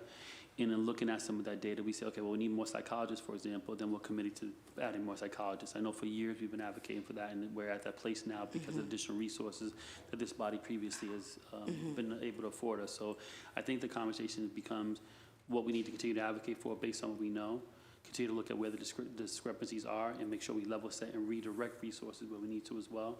So it's a combination of both of those things. It's not such a straight answer, but it's a combination of redeploying resources as well as advocating for more and doing that in the budget cycle. Okay, thank you. Thank you, Madam Chair. Councilor Flynn, President Flynn, you have the floor. Thank you, Madam Chair, for your leadership, the important work that you're doing. Thank you to the panel. I was looking at one slide earlier. I forget what page number it was, but it was the Family Resources Center breakdown of personnel. Can we go back to that slide, if we have the opportunity to? President, is it Family Liaison? Family Liaisons. Right there. Okay. So 119 positions. Is that accurate that 2 of the 119, 2 are Asian? Am I reading that correctly? That is correct. That seems low to me. Does that seem low to you guys? Absolutely. I think there are some languages, for example, in Reshift in the Office of English Learners, I've required and posted bilingual positions. Unfortunately, in the Vietnamese and the Chinese positions, I've really not had many applicants. And so I think there is a bit more of cultivation work that we need to do within those language groups. Certainly, we have many talented speakers of those languages across our city, but that is, I would agree, a lower number, and I think we would hopefully look to, again, look at the stats across positions and where we can focus on particular areas. Yeah, I'm disappointed in that number, and certainly we need to do better on that. I don't know how, if you speak Cantonese or Vietnamese or Mandarin, and you're a parent, how you're able to interact if there's only 2 of them and the languages aren't available. So the two Asian family liaisons, which schools are they at? I'm not certain, but I know that I've met the Mather family liaison, and they are a Vietnamese speaker, and I believe the Josiah Quincy Elementary School, but we can verify which school. The idea, obviously, is that your language-dominant groups in schools, where we do have many, many languages and ethnicities, generally, it's the dominant language that you're really trying to seek the family liaisons to also have that language. This is, where I really feel like we could have a family liaison in all the languages in many of our schools that are certainly have populations that are also Haitian Creole and Spanish. And so because it's one position, majority of those positions, the schools really do try in terms of the hiring and recruitment. But one Cantonese-speaking liaison in BPS and one Vietnamese family liaison in BPS. Is that accurate? They're hired by the school, so they're school-based, so we can identify exactly which school for you. Okay, I'm just disappointed in that figure. The Asian students, especially during this pandemic, had a very difficult 3-year period.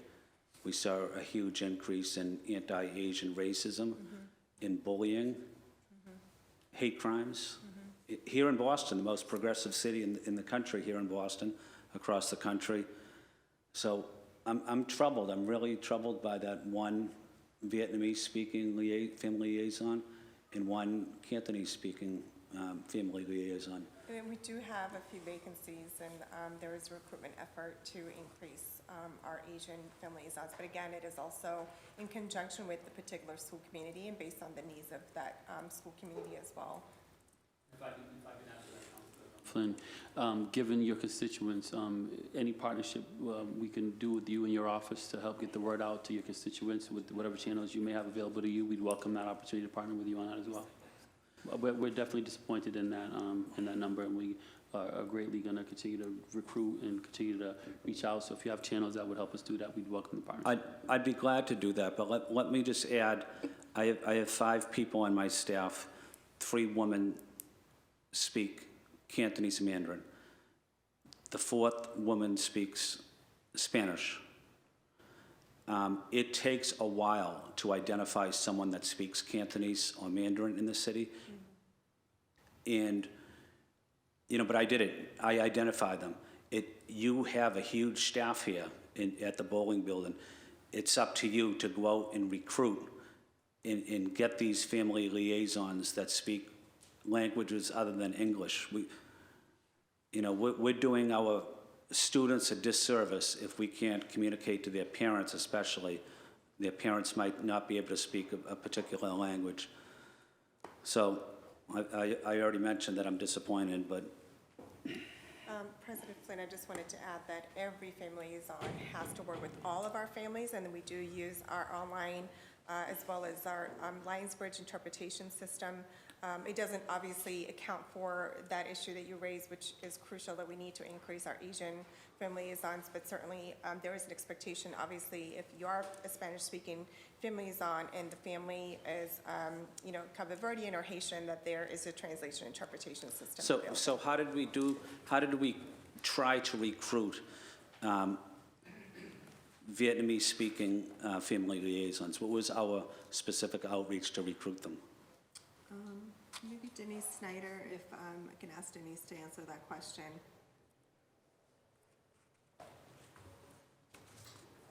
So our family liaisons fall under our welcome services and family and Denise community can actually advancement sit division. right over there. You don't have to move.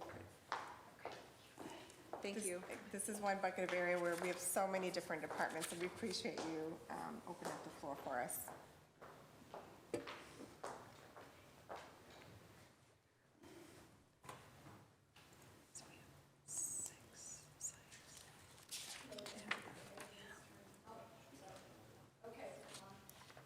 I also with me Noel Green. He is the Director for Family School Engagement Practices, and Noel oversees all of the professional development that's done with all the liaisons. So liaisons are hired by the school, but first there is a pool that is recruited and sorted by the family school engagement team, ensuring that we have diversity, ensuring that we have language, ensuring that we are starting with a point of fundamental understanding of the value of high-quality engagement, which really means partnerships with our families. Okay, I wanted to try to get a specific example on how we're recruiting Vietnamese speakers for family liaison positions. How are we doing that? They'll turn and just start talking. Okay, thank you. I think for all of our family liaisons, we rely heavily on the parents at the school directly. Sometimes they themselves are interested in the position. I have that situation happen recently. Sometimes they know of someone that they think would be a good fit for that particular school. Unfortunately, right now, all we have in terms of recruiting is just the general BPS job posting that advertises for family liaisons and does list that we are interested in having a diversity of language.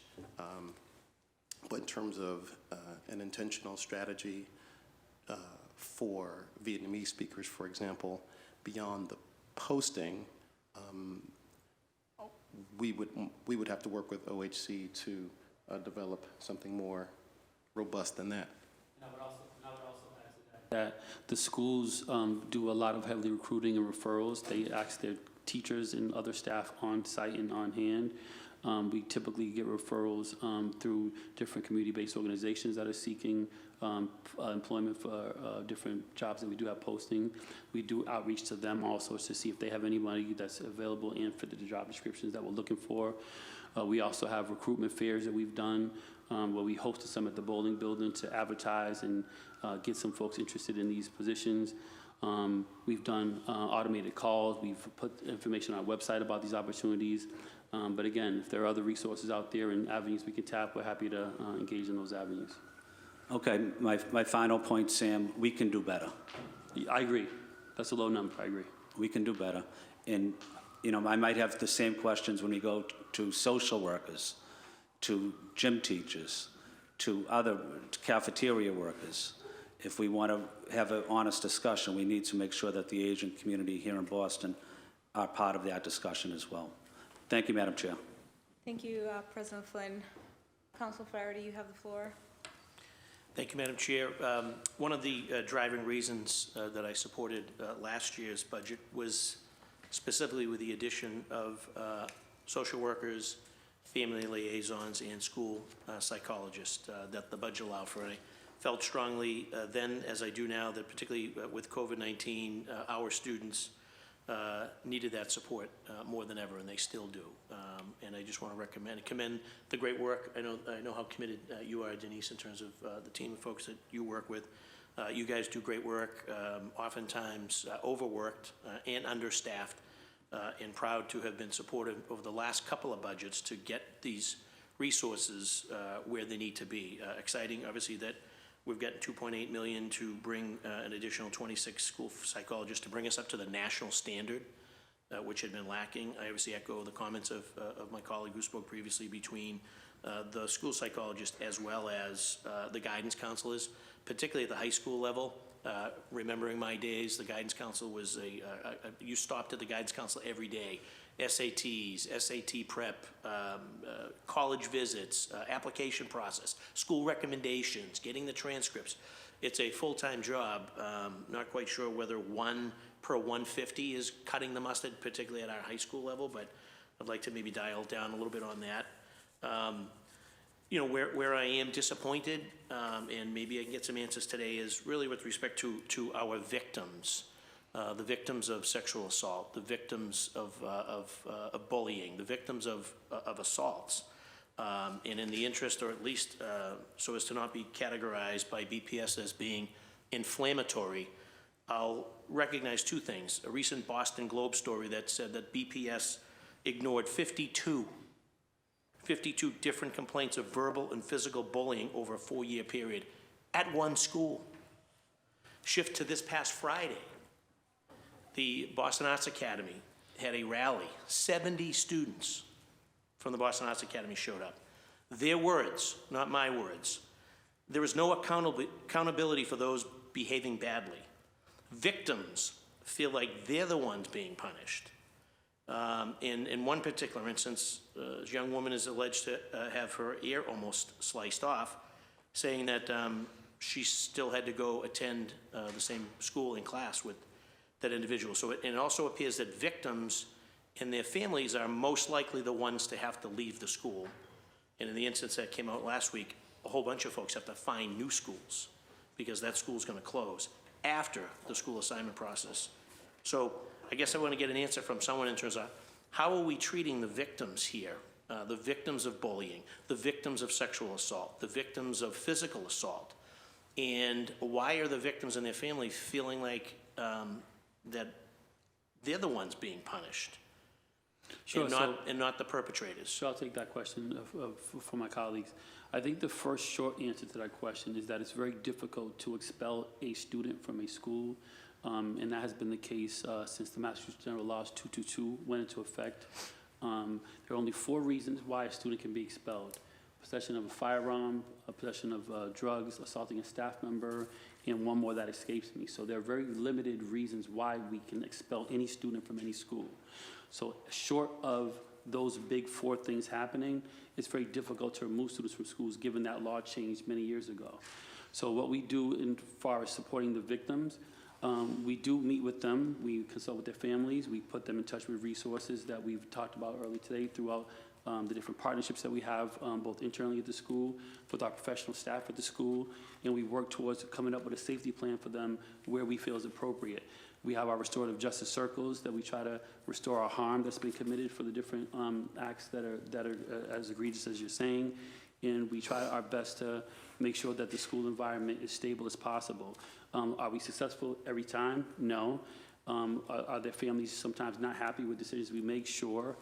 We do have our safety transfer process in place, so in the event a victim doesn't feel that they've reached that support or received that report, that opportunity is available for them. So unfortunately, because of the limited ways that we can expel a student from a school, we need to make sure we have all avenues available for all the victims. So is it fair to say, so if one individual continues to wreak havoc, because you can't expel, it can pretty much change the whole school environment, and then you'll actually have a situation where multiple students and multiple families are actually leaving that school to kind of get away from the problem as opposed to the school district handling the problem? Well, it's also a combination of, while we work with the victims, we also work with the perpetrators of that assault or the alleged assault, right? So it's also the same vein and effort that we put towards supporting the victims, we put towards trying to get to the root causes of why students are misbehaving and understand what triggers that they're experiencing or factors that have contributed to that misbehavior. And all the while trying to avoid the school-to-prison pipeline, right? So we're trying to make sure we're not criminalizing students for behavior that can be remedied internally, and that's going to come with some dialogue and some conversation. So it's a matter of supporting both the victim and the alleged perpetrator. So it's not inflammatory to believe that students feel, these are Boston Public students, feel that there's no accountability for those behaving badly, and for families feeling that they're, as the victims, they're the ones being punished. Is that a fair statement across the school district, that that in instances where there is school violence, there is school bullying, that the victims of that violence and bullying don't really feel that enough is being done, and/or that they themselves are being held responsible for the bad behavior? I think this is where it gets back to student-adult relationships that we push and pry on, and a lot of the work that we're talking about here today, and making sure that students feel that they have a trusted adult to go to a school. What we also don't measure is all the successful attempts that these prevention and intervention measures take hold of and prevent. So it's unfortunate that I don't have data today to say that we've saved 10 lives today or this week. It's unfortunate that I don't have data to say that I prevented 20 students from going to jail today. So it's very unfortunate I don't have that data to present to you, but the work that we're doing does prohibit and prevent that. So what I would say is that there's going to need to continue to be dialogue and trust building between adults and students while keeping students out of jail. Right. And that's why I prefaced my testimony today with the good work that is being done by the social workers, by the family liaisons, by the school psychologist, because there is a lot of work being done. There are some good and there are some success stories, hands down. And I wanted to acknowledge that in the very beginning, but there are also situations that don't have those great, happy, successful outcomes, and that I want to make sure that it was a fair assessment as to what's happening, and that it wouldn't be accused of being inflammatory by raising these issues. I think what's inflammatory is not having the actual facts and data, and I think as long as we can speak specifically to the number of incidents that we're talking about, factually, I think then we'd be at a better place. So happy to provide any factual data you may need to inform kind of some of your thinking as you decide on the vote, but I think factual data would go a long way. Right. And in this particular instance, the instance I recited, the facts, I guess, were reported by the Globe, and the other one was the Dorchester Reporter. And never confirmed with us, yes. Thank you, Sam. Thank you, Madam Chair. Thank you. Council Flaherty, I wanted to touch on that, what you just said, Sam, about factual data. I agree with you that it would be inflammatory if we're talking, we're just making stuff up, right? If we don't actually have the facts in front of us. But here's a system that we are currently discussing that is not addressing, or it's not necessarily, does not have enough people in order to implement the services that would actually outreach, 1, to families, 2, engaging students, 3, actually equipping families with the tools that they need in order to advocate properly for their children's needs. So I would be left to believe that there's a gap, right? So the factual data doesn't actually speak to the reality. In essence, we have a gap. We have people that are not being reached. We have students that don't feel safe to report, and we don't have enough people to address the needs of those students. So I'll leave that there for a moment, because I think that, I think it's important for us to say, yeah, sure, let's talk about the data, but yeah, the data is also flawed because we're not reaching all the people we need to reach. And you're absolutely right, in the sense that we do need to do more and we do need to do better, because our students have a lot of need, our adults and our staff that perform this work have a lot of need, so I agree with you wholeheartedly. So I respect that position. I just want to make sure that whatever information that we have that helps you inform the decisions you have to make, that we'll definitely provide that as best possible. Yeah, I'm not sure if it's a better job or is it a different job? You know what I mean? Like, I'm not sure that we have the answers, right? And I think it's probably better that we, you know what I mean, we open up that option, right? So We're open to that. So people are doing their job, and I can't properly assess whether or not the job is being done if it's the wrong approach for specific situations. Yeah, and we're open to those feedback, and we're open to those exploration, how we can do things differently, and we've modeled that over the years, I think anyway. But we're happy to engage in more dialogue on how to do things differently or improve upon the work that's in front of us. For now, I think I'm interested in not reinventing wheels and hopefully looking at the stuff that you're implementing now, currently, because we, you know, why talk about a different idea or whatever if we can't assess this one. So I wanted to get a breakdown of the tiers and how does service get escalated, or how is a child considered a higher level of care or a higher level of outreach or whatever it is? What tiers incorporate what? Great question. So as we work towards fully implementing MTSS at the district, we're going to also provide professional development for educators and school leaders, starting with school leaders, and I'm launching with a website that outlines all of the tiers in addition to all of the services, programs, as well as community partners for schools to be able to implement their MTSS framing at the school site in conjunction with the student success team.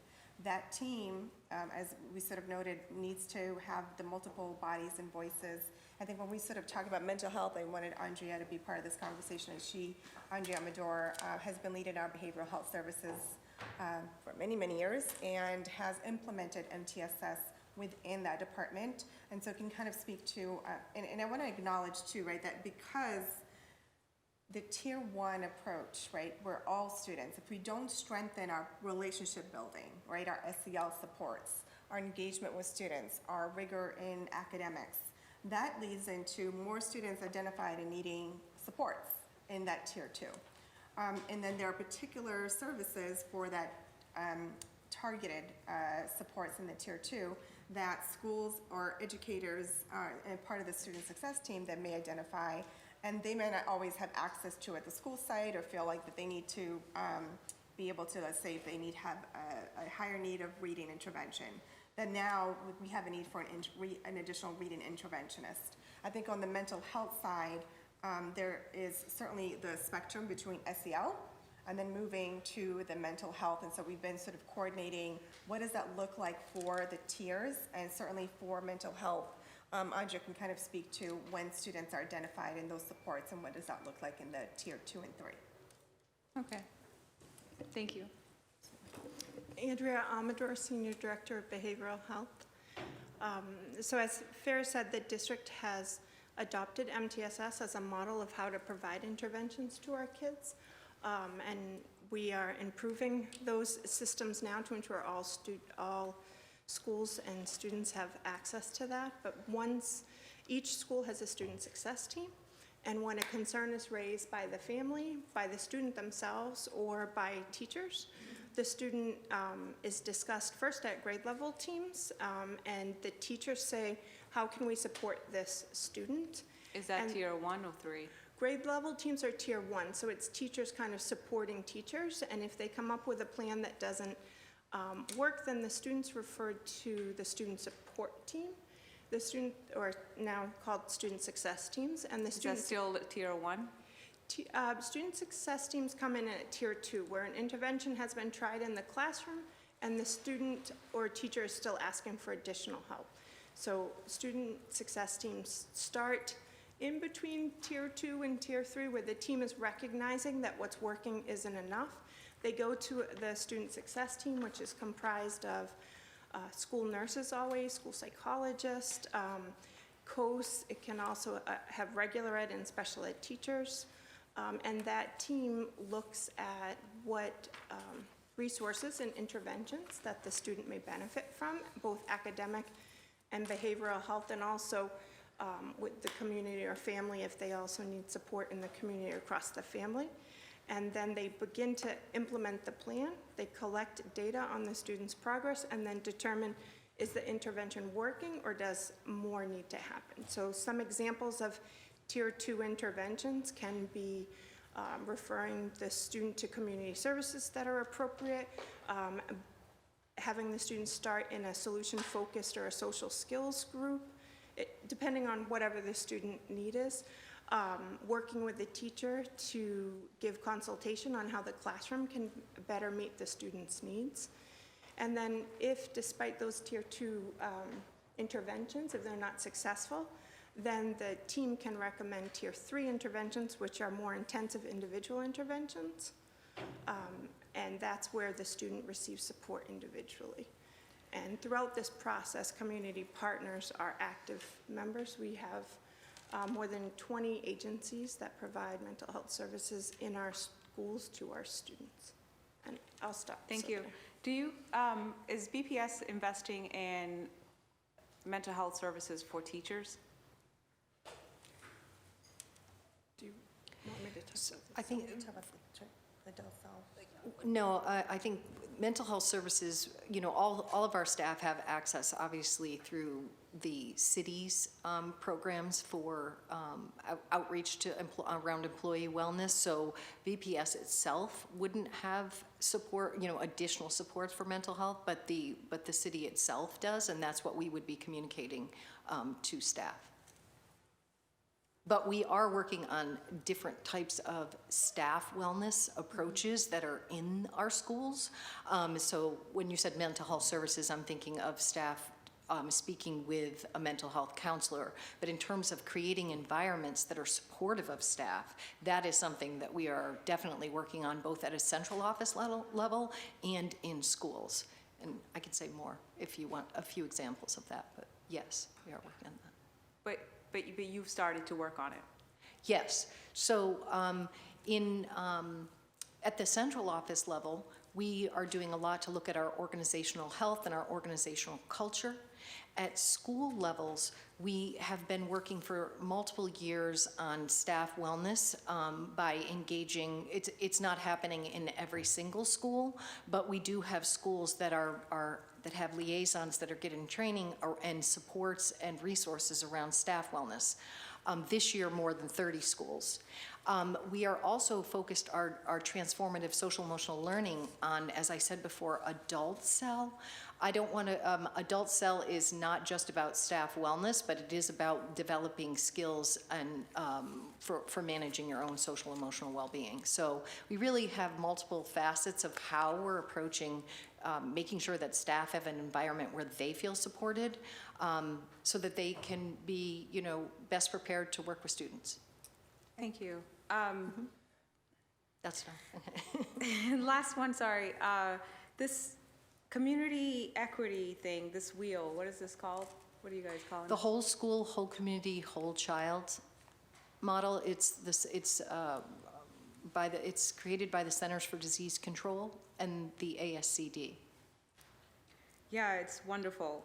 Could you quantify data to it? So, like, for example, if I'm saying that I'm going to make sure that the kid's eating healthy, then I would know, like, how many schools nutrition has actually been addressed. Then I would say 40% of our schools. So could I actually get this wheel and say, in this wheel, we're addressing 40% in nutrition, only 20% in equity, in like race and inclusion.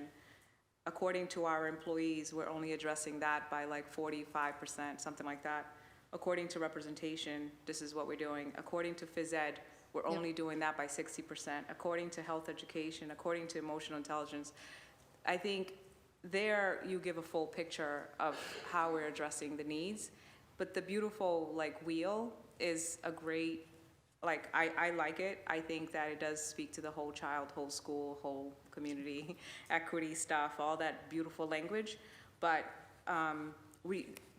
if you can quantify this stuff and actually, if you can do it today, it's great, but if you can, not right now, because I'm cutting into people's Right. time. I'll just be very brief to say that annual report that is linked into that slide and that Councillor Mejia referred to before was created by the District Wellness Council. It has a logic model of metrics for every single element of that wheel, and every other year we post a full quantitative update on where we're doing aggregated across the entire district. So that is available on our website as we speak, not by school, by aggregate, right? But that is available. Right. Yeah. Well, in that, and then going deeper by school. But Yes. in that case, then why don't we have that data in front of us so we can actually understand how we're allocating money? Well, that information is available and is informing, all of us, many of our central office departments put in requests every year for operational investments. We put in requests for ESSER investments, and that information is definitely informing some of those requests. You can find in there, for example, tracking school nurse numbers over the last, 6 years. You can find psychologist ratios. So we are tracking those things, and definitely that does inform the recommendations we make to school committee and the requests that we put in for our own individual budgets. So there's a place that all of our answers live. Well, I doubt all your answers exist because, not all data is perfect. So there's more to be done, but it is a place to start. What's the website again? It's if you go to the Boston Public Schools website and Google Wellness Policy Annual Report, you will find. How do parents, come on, that's not accessible. Wellness Policy Annual Report. Annual Report. Yeah, exactly. Okay, thank you. I'll come back for my I'm questions. happy to, I will definitely make sure that everybody gets the direct link, so. Okay. Yeah, maybe sending a flyer about that to parents. Council Murphy, you have the floor. Thank you. Thank you. I do want to start by thanking President Flynn for always advocating for our Asian community. You definitely make me a better at-large councilor, reminding me to show up and advocate for all our communities across the city. So thank you for that. I appreciate that. I have two questions. One is, what is the increase of students being referred to special ed from the SST team since March 2020 when schools shut down due to COVID? We know BPS stayed remote longer. We know many kids fell off track or fell through the cracks, returned with a lot of more needs. So are we seeing more students being referred, and are we seeing a dramatic increase in families, caregivers, requesting special ed testing, knowing that they were with their children at home, many of them for the first time, learning alongside them, seeing how they were taught, seeing how their teachers taught them. So I'd like to know that. And of the 1 to 465 school psychologists, I know many don't know this, but are most of their time being spent on testing for the full psych eval? That is mostly what all of their time is spent on school, but many people see, oh, you have a school psychologist that's addressing or working directly with students, which those who know that's not how it is. So I assume they are still testing all of our students, and with an increase of, if there is an increase of special ed testing need, then we're going to need more school psychologists to do the full psych evals for our students. So if you could speak on that. Absolutely, and I'll just make some brief comments and turn it over to Andrea to talk about the school psych. So one of the key areas that we're trying to differentiate is that students, SST should not be used as a referral for special education.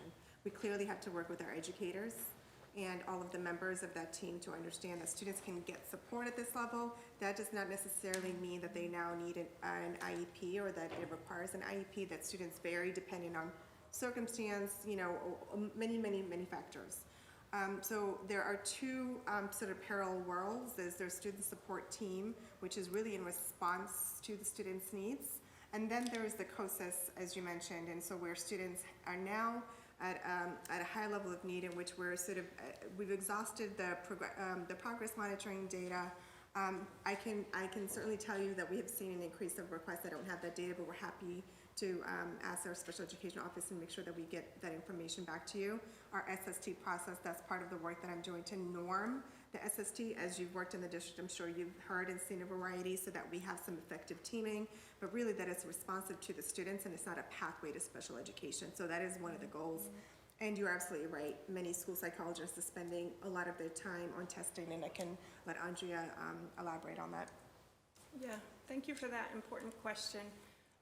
School psychologists by training provide a continuum of behavioral health services, and historically, Boston Public Schools were not staffed to be able to do any more than that special ed functions of counseling and IEP, as you referred to. But we're very grateful for the recent additions in staff, including the new positions in the next budget, because it does allow school psychologists to work across that continuum. And for next year, we'll have 42 schools with a full-time school psychologist, and that means they're able to provide an array from prevention services to early identification tier 2 groups and that I was referring to, and then those more traditional intensive services. So our school psychologists operate under what's called the National Association of School Psychologists practice model, and it does call for them to provide a range of services, not just special education evaluation, so I appreciate you naming that. But I will also say, of course, we've been very busy with evaluations given that there was a period of time where they couldn't be done, and now we're catching up. And the family question also, have we seen more families requesting? Because I know they legally have a right to request, but BPS has often not appreciated that or asked families to not, put in writing and go through the different tiers. And many times families have voiced their frustration that years go by and they're still not identified or getting the services they need. And I just want to acknowledge, I think we have work to do in terms of how are we collecting the data on family requests so that we can make sure that we have an accountable system in place that ensures that when families are requesting the information that we also at the district office can have access to that information and the follow-up. I will say that from my special ed colleagues, that from within BPS, early childhood, other private and parochial, we've had 2,322 referrals this year, where 38% were found eligible for special education. And what was the number in 2019? I'm asking that right? same question, yeah. but as soon as we Not, can get, we will not certainly 20, get, because exactly. we were home and Yeah. nothing was going normal, but Right. yeah. We certainly can get you a historical analysis as well as comparative data on that. And is point. there any data on families not satisfied with the results? Are we seeing that there is such a need for special ed services and we know we can't meet it, that we're not qualifying students? I know the answer will be no because it's on the record, but I'm just wondering if there are families, because I often hear, they went through the process because they legally had to offer them that process, but services weren't provided. And in other times, we know maybe it's a staffing issue that we need to make sure we're hiring more special ed teachers in schools to provide the services that the students need, not separate from the mental health supports we need. Right. We can certainly follow up with you in the special ed office and make sure you have a response. Okay, thank you. Thank you. Appreciate that. Thank you. Councilor Mejia, you have the floor. Thank you, Chair. Just wanted to follow up on the bullying intervention question that I had earlier. As a result of the new training, I'm just curious, will we have at least 2 bullying intervention specialists at our schools? And if not, what's the plan to get there? Thanks for the follow-up. We definitely will continue to, we have a requirement that there needs to be 2, so there will be 2. But there's more to it than that, and I just wanted to elaborate a little bit. So we provide training, lots of different trainings to teachers around bullying prevention. And so I wanted to make sure that it wasn't lost that it's these specialists that are getting the protocol training, but how to prevent bullying is something that we're training through Succeed Boston, through the health education team, partners with other folks, a lot of our community partners to Stop It, Name It, Claim It is a particular training that we do, and we get community partner support for that. And I can give the exact number of numbers of teachers that have actually gone through this year. We continue to do that year over year, so that will continue. And then you also asked before, although please tell me, I wanted to tell you a little bit more about what we're doing around the LGBTQ plus specific. So LGBTQ plus student support manager was officially hired on July 1st of 2020. That manager leads the district's efforts to address the needs of students who identify as lesbian, gay, bisexual, transgender, queer, gender nonconforming, who are questioning their gender and or sexual orientation. Through a number of different strategies, the Equity Office and the Office of Health and Wellness work together to increase the number of trainings, as well as work directly with students.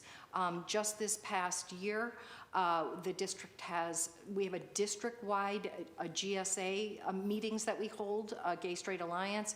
We also do Out for Safe School trainings, which are, again, sort of general trainings for all on how do we create safe environments for all of our students.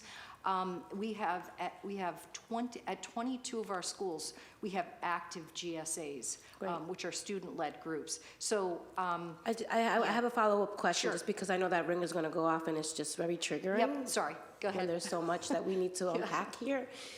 But you just one person that was hired to do all of this work across 125 schools?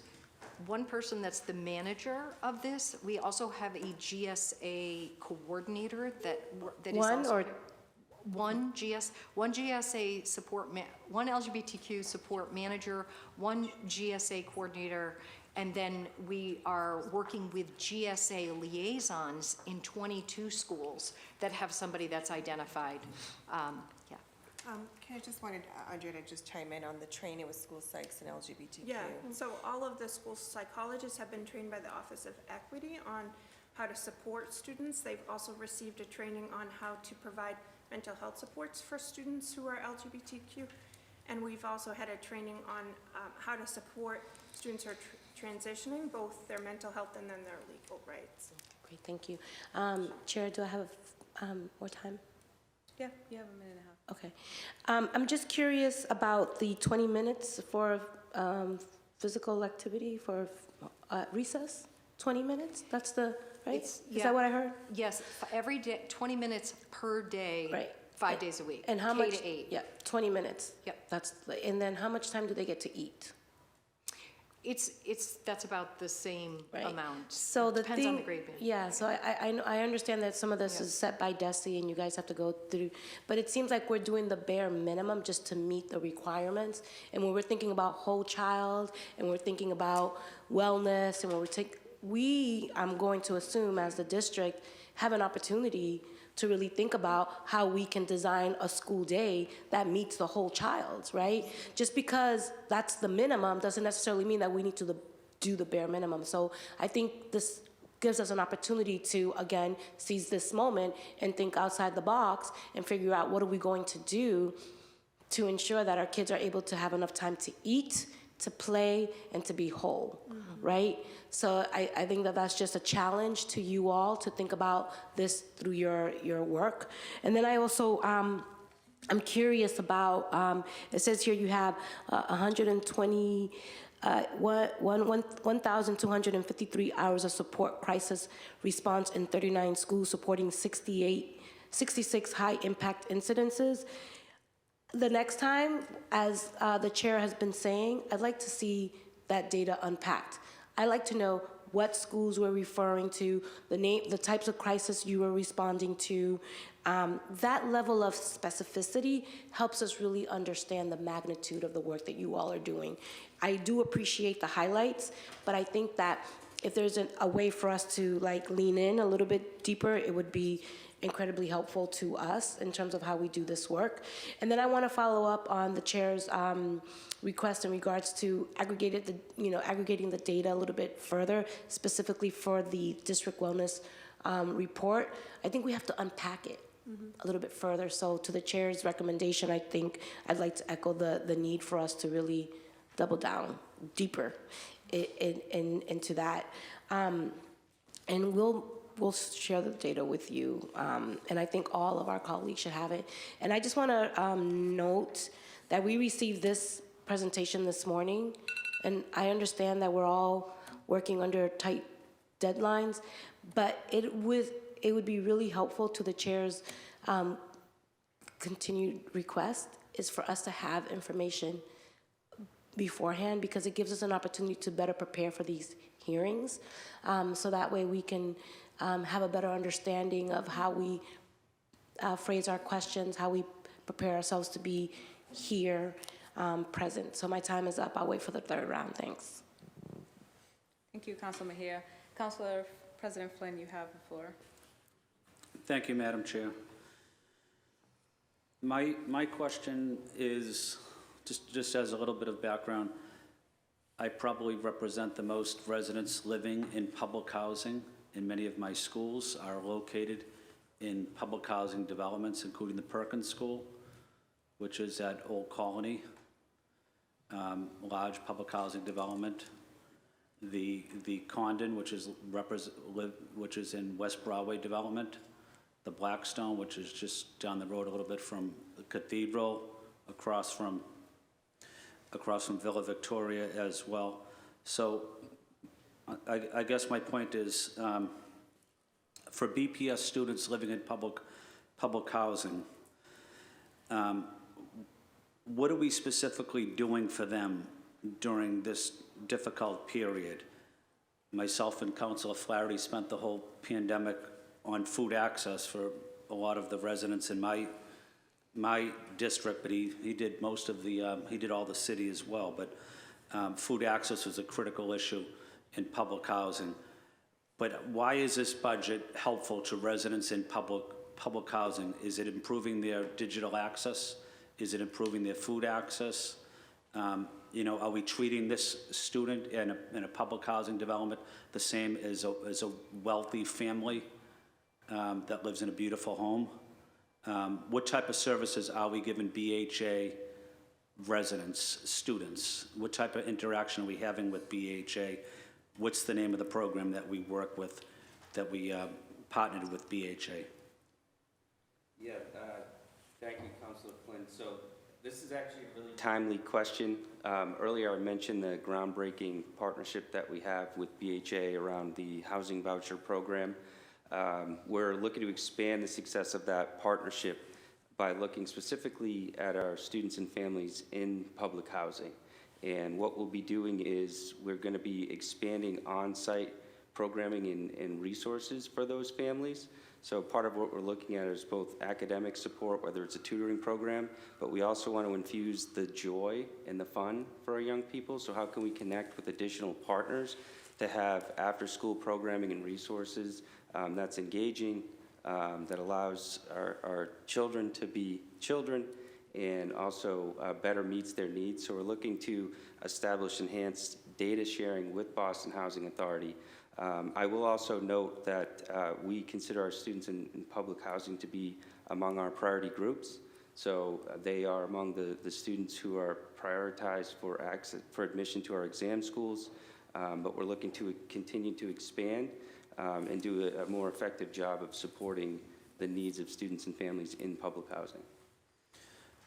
What's important for my constituents is knowing what the services and programs are for students in public housing. And if they don't know about it, you know, it's not helpful to them. But I would like to know, I don't need to have it now, but in the next week or so, I'd like to know how we're going to help public housing students for the summer. And what a resident of public housing that's a student of BPS, who should they call, or how can they get more services, whether it's academic, whether it's digital access, whether it's food access, whether it's playing sports. I want to see that expanded significantly, and that's my request for BPS. We don't have the time to wait on this. It might be a difficult summer for a lot of people, and kids in public housing don't have, a lot of the kids in public housing don't have money for food. So I want to see what we can do immediately for them. And if this budget doesn't have that type of assistance in there, let's make the change and let's get that funding in the budget, because public housing kids deserve the same opportunity as every other kid. Yeah, absolutely. So we'll follow up on that, and one immediate step that we can take is to make sure that our partners at the Boston Housing Authority have all the information about the vast array of summer programming that's available to students. And I think that's a great recommendation in terms of a connection point to better outreach to families around those programs. And that will also be in Spanish. All that communication will be in Spanish as well. I represent a large Spanish-speaking population. Villa Victoria, Cathedral, Mary Ellen McCormick, West Broadway, Old Colony, Castle Square speak Spanish as well. So we want to make sure that those kids have the same access as kids with political connections. So that's my request, is to make sure that these kids are not forgotten. So that communication will take place with BHA? Yes, absolutely. And then could someone come down my office and update me on what those programs are, so we can have an effective communication plan to make sure BHA residents and their kids know about these programs? Yes, we can do that, certainly. Okay, thank you. Thank you, Madam Chair. Thank you. Yeah, just briefly, we'll also give Brian Marks the data where we have all of our food access sites, and we'll highlight those that are near those public developments to make sure that everyone's have that information as well. Thank you. Councilor Flaherty? And just concur with the previous speaker. Obviously, I was born in the Old Harbor Projects, which is now obviously the Mary Ellen McCormick, and those are some of our more vulnerable and most needy students. So I would concur with that effort as well. And I know that Councilor Murphy's done work in the space. I just want to dial in on the investments in her and in the wraparound services, and specifically, do we know the number off the top of our head of? I know the enrollment has been, if I remember the superintendent correctly from a Zoom hearing about a week ago, that we're down about 7,000 students from a few years ago. Is that a fair, non-inflammatory comment? I think she said 7,000. Is that accurate? Yes. All right, so that's it. So how many of our Boston Public School students are, I guess, presenting or have declared as homeless? So it's about 4,000 students, but it's interesting that you bring up the reduction in total students overall, because the percentage has remained quite high. So going back 2 years ago, we had 4,500 students identified as experiencing homelessness. We've had significant efforts around housing and stabilizing families, but the number is now 4,000. So it has come down, but then when you look at the overall percentage of our students, it's comparable. So approximately how many housing vouchers will the 1 million that's in this budget provide BPS families with? And I guess the next follow-up is that enough? We certainly need more housing vouchers. What we've done is we've been able to complement housing and urban development resources of housing vouchers with some Department of Education resources that allow us to provide some of the case management wraparound support with private funding as well, to ensure that we're not just handing a family a voucher and saying, good luck, have at it, that we're providing comprehensive wraparound support. We're making sure that they find housing, they sign a lease, that they're actually housed, and then they have adequate support for additional needs that they might have, which that is provided for up to a 12-month period. We've had in the neighborhood of 750 vouchers over the past 2 years that have been, we have coordinated directly through our schools. Certainly we need more vouchers in the future to adequately house all of the families in need. Okay. And then can we shift to Succeed Boston, just talk about how many students and families are connected with this work, and I guess what's our capacity? Do we have the ability to expand that? I can give a little bit on the data that were served this year. I would have to look for others to speak about the full capacity. So for this year, 820 students were served from 80 schools to date. That's related to Code of Conduct violations. That's 2 times more than all students served in the last full in-person school year. 168 students were served there related to substance use and vaping. 235 students were served for equity violations. There is an ESSER investment here of $1.9 million for new push-in program services into schools. They also did 1,200 staff trainings around restorative practices over the course of this grant that they're working on. And I could go more, but sure. I think that's probably what you wanted. Well, and I appreciate that, and you mentioned sort of the ESSER. What are our plans to maintain positions after the ESSER funding expires? I mean, we can talk about the $10 million for the academic counseling in the pre-K to 8, but just in general with respect to the Boston Public School budget, any of those funds, sort of the ESSER funds that have been dedicated to either FTEs or to a program, what is the plan moving forward when those funds dry up?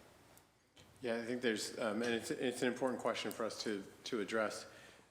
The different portions of ESSER funding are categorized slightly differently, but for those, there are a number of programs that are considered sort of early investments in things that we would like to move on to the general fund in future years if we continue to receive the support from the city.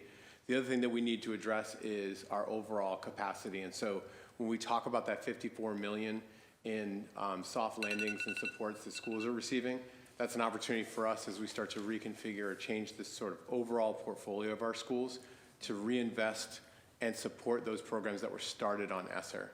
What our strategy was is to go ahead and start the ESSER programs to be able to provide the services to students now while we have that multi-year conversation of the overall district capacity and footprint. So in some ways, the ESSER funds as a 3-year funding source gives us a timeline for when we need to address and start to make some of our changes to the overall capacity of the district. If I could just add to that capacity question as well in long-term planning. One of the things that we're grappling with Succeed Boston is that's a critical department and program and service that it provides, and there's a growing need that comes out of that department. But there's also a challenge of getting kids physically there. So you heard about the push-in model, so we're trying to figure out with the Succeed Boston how they can continue to provide the services to students that need it at the actual location and make sure that that's staffed and robust and real resource, as well as schools that are looking for services pushed into schools or happening at the schools directly, so students don't have to leave and go over to the center. So that's the kind of rub that we're playing with. Very good. Madam Chair, just if I may ask the Chair's indulgence, one just quick question on the sort of the psych evaluations and the IEPs. Are they done year-round now, or just when we're in school? And I raise that, and obviously because of the pandemic, so the pandemic made it difficult probably to do the in-person evaluations, but just in generally, whether it was a pandemic or no pandemic, I've been a strong advocate, particularly on the IEP side, now the psych evaluation side, that on sort of like the teacher schedule where you get you get weekends and you get the holidays and the summer vacation, that these evaluations are really important, because if you identify an IEP at the end of a school year or a psych issue at the end of a school year, and then you get the school break and there's no evaluations going on, you start now back at school in September, and then you start that process, and then you realize that that child's just in the wrong setting, and then you now have to uproot that child and put that child in the appropriate setting. And arguably, that could be either middle of the year, it could actually almost be towards the end of the year. The child's missed out on a whole year of the support that they need. I would continue to argue on behalf of this budget, my colleagues, that IEPs and psych evals happen year-round, no matter what the situation is. If the teachers aren't available, or they can send in some notes, but so I'd love to hear, are we doing these evaluations year-round? Picking the right seat, right? Perfect. That's perfect. So you are right. Historically, school psychologists only work the calendar school year, not summers. But starting last year when we returned from COVID closure, the superintendent gave us funding. We're thankful so that we could do testing all of last summer. And our new executive director, Nadine Ekstrom, has promised that we can continue to do that in the summer. And we also, I just want to share that school psychologists worked over Christmas break, February break, April break. They work after school. They've been doing assessments on Saturdays. So we are available a lot now, and we'll continue to do so over the summer. You got a city council, they got city council schedules is what we're saying, right? So thank you for that. Thank you, Madam Chair, for your indulgence, and I think that's just an important note to underscore. Clearly, the pandemic made it difficult, but just in general, having those evaluations year-round are critical for students and families trying to get that right setting, that right fit, the services. And we were missing out, almost kind of sort of chasing our tail, and it would be an entire year, maybe longer, before we found the appropriate fit after a diagnosis of some sort. But And okay. Councilor Farr, just to add to that, we're also reviewing our internal systems for placement for students with disabilities who are also multilingual learners. And so at times they'll enter the district and we don't have a full picture or a previous IEP, for example, or an undiagnosed disability. And so we're trying to create a better system of capturing that information early on so that the students don't have to go through that process of getting settled into a classroom, for example, and then 3 months later, when there's an IEP, then they have to, especially for our most vulnerable students and SLIFE students and those newcomer students. So we appreciate that push, and I think it's essential that we think through our systems differently for our students in placement and ensuring what other programs offer both multilingual and supports. So we're looking to work with an external partner through the special education and the new Office of Multilingual Multicultural Education to create a new system starting next year. Very good. Thank you for the great work you guys do. Appreciate it. Thank you, Madam Chair. Thank you, Council Flaherty. Just to piggyback on Council Flaherty's point, so I understand that assessments continued, but they were there continuity for per child, or was it just that it was needed because now you had a need for additional children to be assessed? Some were existing evaluations that were postponed during COVID closure, and some are new evaluations. So I mean, what is the requirement for IEP? A student with an IEP, is it, or a 504? Is it annual? They have an annual meeting. Evaluations, though, do not happen annually. And how often do evaluations happen? They can, if needed, happen every 3 years, but not every student needs an evaluation every 3 years. A formal psychological evaluation is what you're referring to. Is it a formal psychological evaluation every 3 years, or are we checking in for behavioral health overall?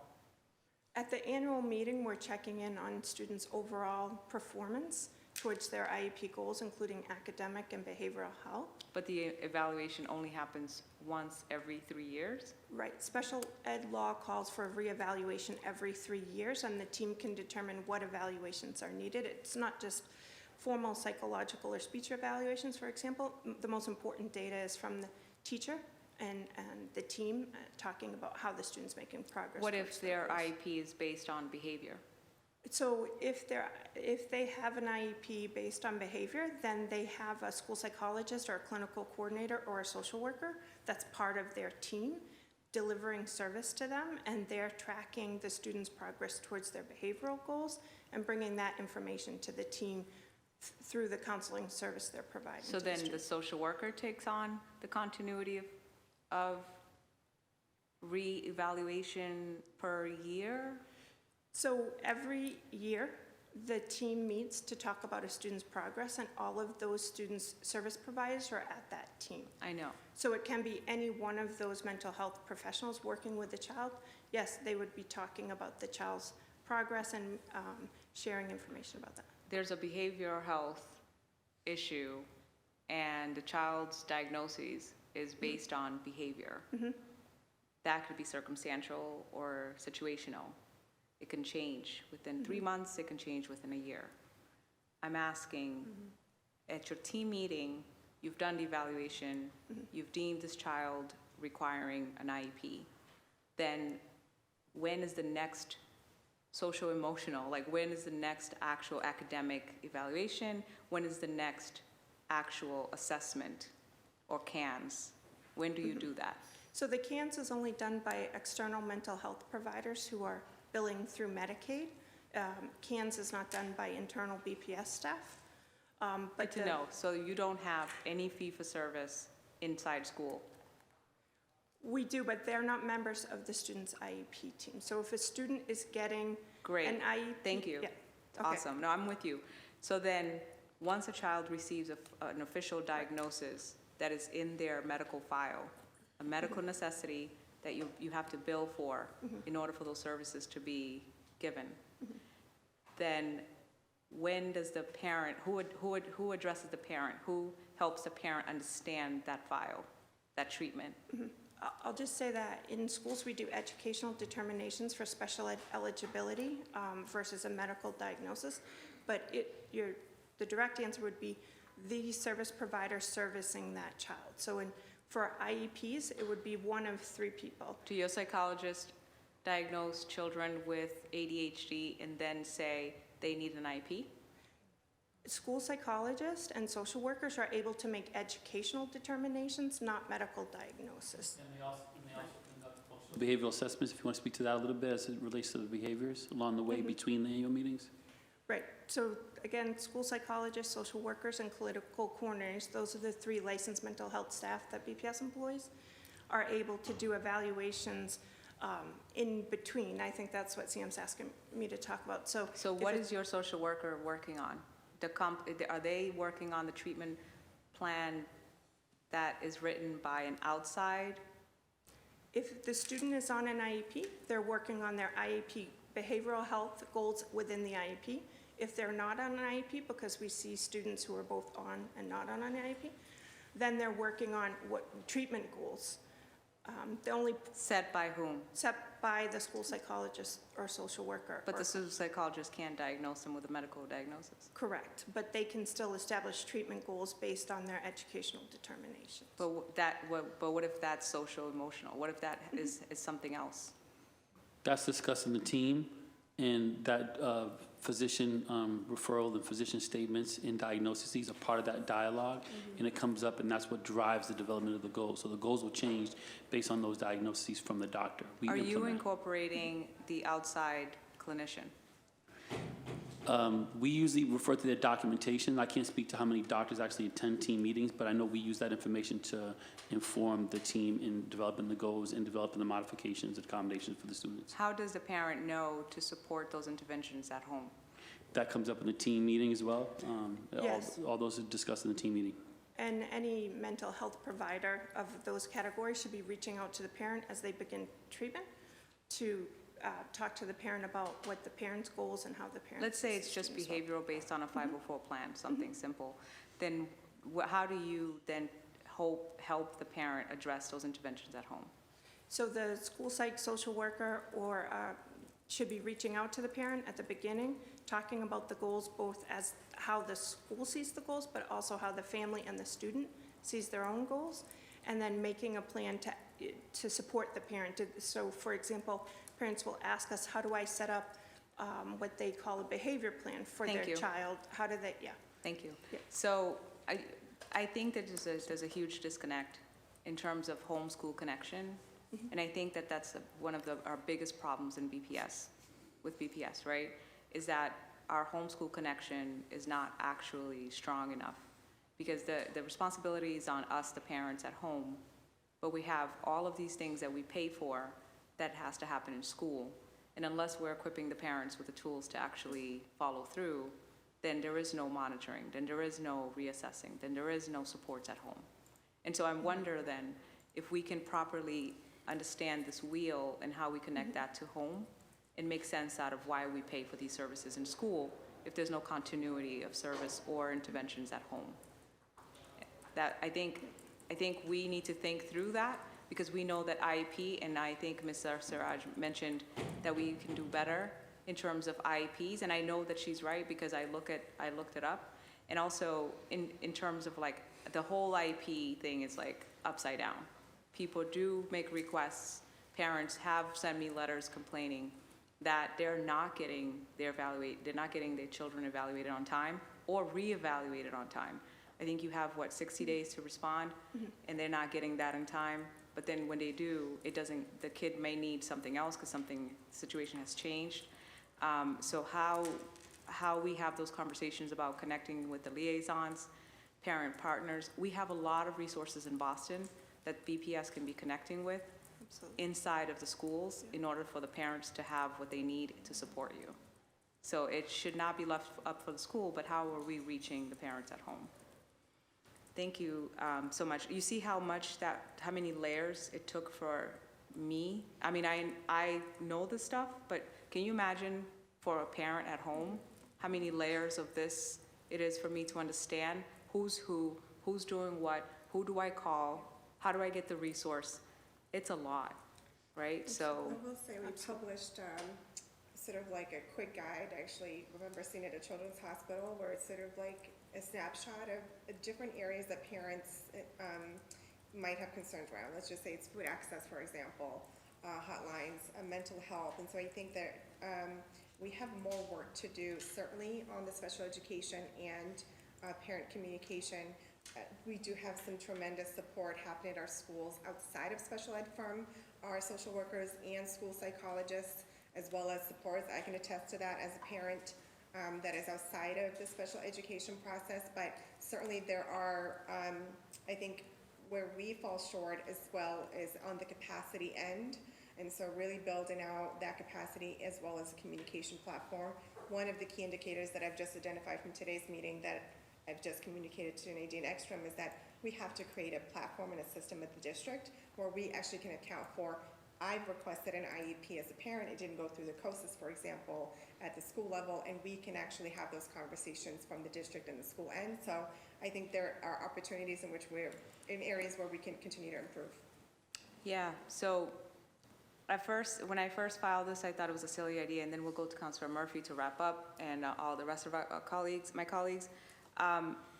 We have this app idea that I want to talk to you guys about in how to put all of this in one platform. Great. Because I, as a parent, need those behavior modification charts. I need to just be able to click on phys ed and see where my kid is at in terms of levels of reaching their goals. I need to know the alternative options to addressing my kid's mental health, right? So alternative to a medication. Maybe it's exercising, or maybe it's cardio as opposed to Ritalin or whatever else I'm giving them. And there are other options, right?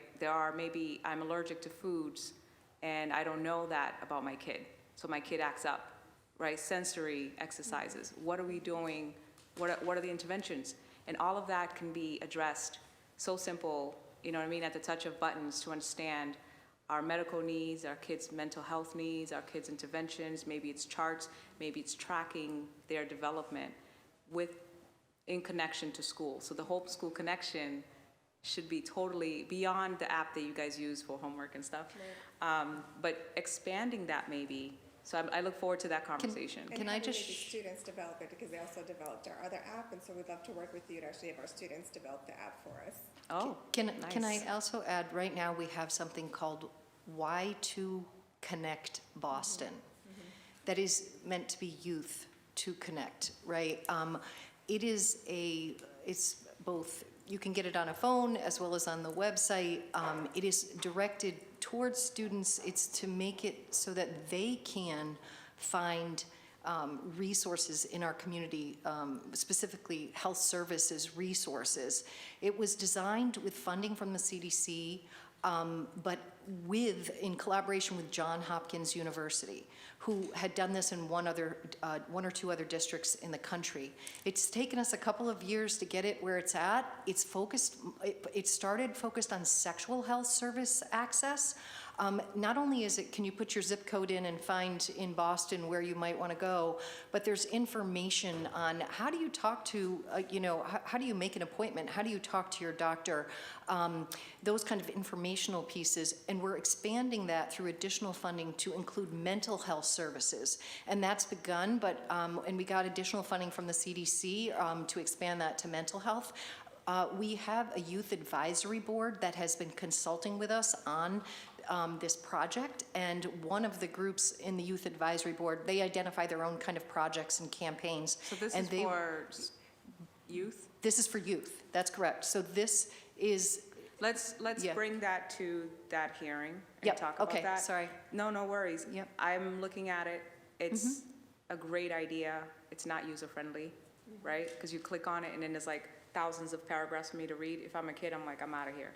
But I would Yeah. love to talk about this. yeah, we're teaching kids about that in health education classes. We've trained all the It's an nurses amazing idea and for all the kids. social workers. Love So, it. but yes, Love I it. always want to make it better, so we always want to make it better. It's boring as hell. I would, as a teenager, I would be like, whatever. Okay, birth control, that's what I came for. And then I would just leave it alone. But, yeah, would love to talk about this. I'm sorry, let me. I think I'm talking too much, so let's go No, it's probably to, me. It's good. I'll take. Counselor, Okay. Counselor Murphy, I promise not to talk anymore. Counselor Murphy, you have the floor. That one. So I did want to thank Councilor Flaherty for bringing up the issue about testing and, making sure that the backlog, that even in a good year, we were always backlogged, not just through COVID. So hearing that we are funding, because we know we're paying our school psychologists and our special ed teachers who are testing for this. So hoping that that continues. But the second part of that is always the compensatory services, that we know many of our children who did not receive services when school was shut down, or over Zoom, whatever services they needed could not be adequately delivered, so that we owe them services. And then the third one is we have so many staff opening shortages. Many of them have to be special ed teachers. Many schools must have been going long times because of COVID and other reasons where, the speech therapist was out for 6 weeks.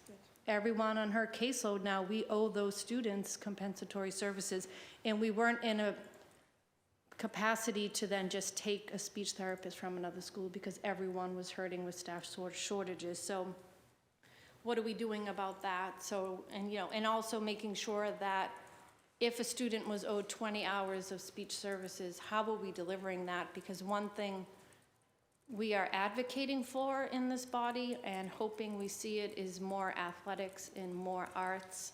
And I know many times students would be pulled from recess to make up their reading support. They would be pulled from gym to make sure legally that their special ed IEP services were delivered. So what mechanisms will we have in place to make sure that families know when these compensatory services are going to be delivered, and also how many hours are owed, but also, like Councilor Flaherty was saying, are we able and willing to pay special ed teachers if the families and students can, and we have staff who are able and willing to provide these services. I know other towns were offering during the summer or school vacations to make up some of these compensatory services. So if you could speak to that, please. Unfortunately, our special education team, the assistant superintendent and the special advisors are not here, but I'm certainly going to follow up on Nadine that. Ekstrom is here. Oh, Nadine, you're here. I'm so sorry. I apologize. I missed you. So please, if you could respond.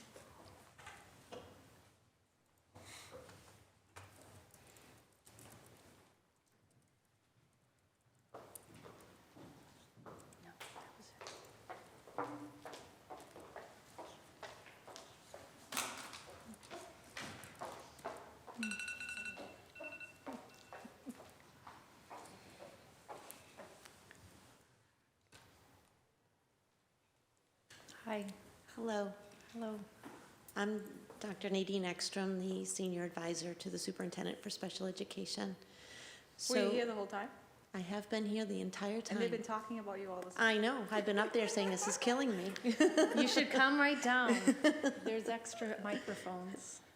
So to answer your question in regards to compensatory services, we've actually broken up a couple of things. We've looked at COVID compensatory services and then the regular compensatory services because we have had shortages of staff this year. And we have provided compensatory services and COVID compensatory services virtually. We've hired a company, Catapult, that actually assisted with that virtually. And then on April 23rd, we started Saturday services. And so we have 2 school buildings. Then on Saturdays from 9 to 12 that parents are offered. It's still not enough, and it's still not reaching all of our students. And so what we've also done for summer services, extended school year, is we've sent out notices to families, and we have asked them if they could let us know if they want to join us for compensatory services as well as ESY summer services. Would that be before or after the ESY block of time? Yep. They could like stay later Yes. and serve, okay. Yep, absolutely. And we have approximately 1,600 students that we're looking at for the summer potential. Do you think you Thank can you. fill it? Will it be met? Are we hopeful? We're Or do hopeful. we need to? We're getting excited about it, actually, Okay. and we're hopeful. Okay, thank you. Thank you. Dr. Nadine, please stay with us. Uh-oh. You never know. Councilor Mejia, you have the floor. Thank you, Councilor Murphy. The chair knows what's up, because yes, I'm glad that you're here, because one thing I do know as a parent advocate and someone who worked with a lot of parents is that when we think about the school to prison pipeline, when we think about how young people are showing up into our classrooms and the social and emotional learning needs and when they're unable to access the curriculum, there's a lot of work that we need to do in that space to break the school to prison pipeline. So I'm glad that you're here to be a part of this conversation. So I have so many thoughts, Chair, and I think that this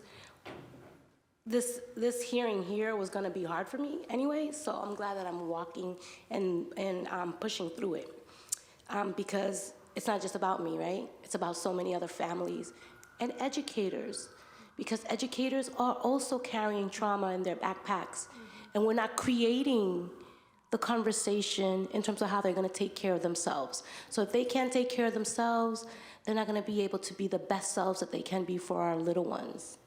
And I'm going to show you how that is showing up for our little ones, okay? Nate, and this was written by my daughter who goes to the same school that your kids go to. So just know that this is what's happening in the school that your children are in too, okay? She writes, this is a poem. She don't care, he don't care, and now I'm starting to not care.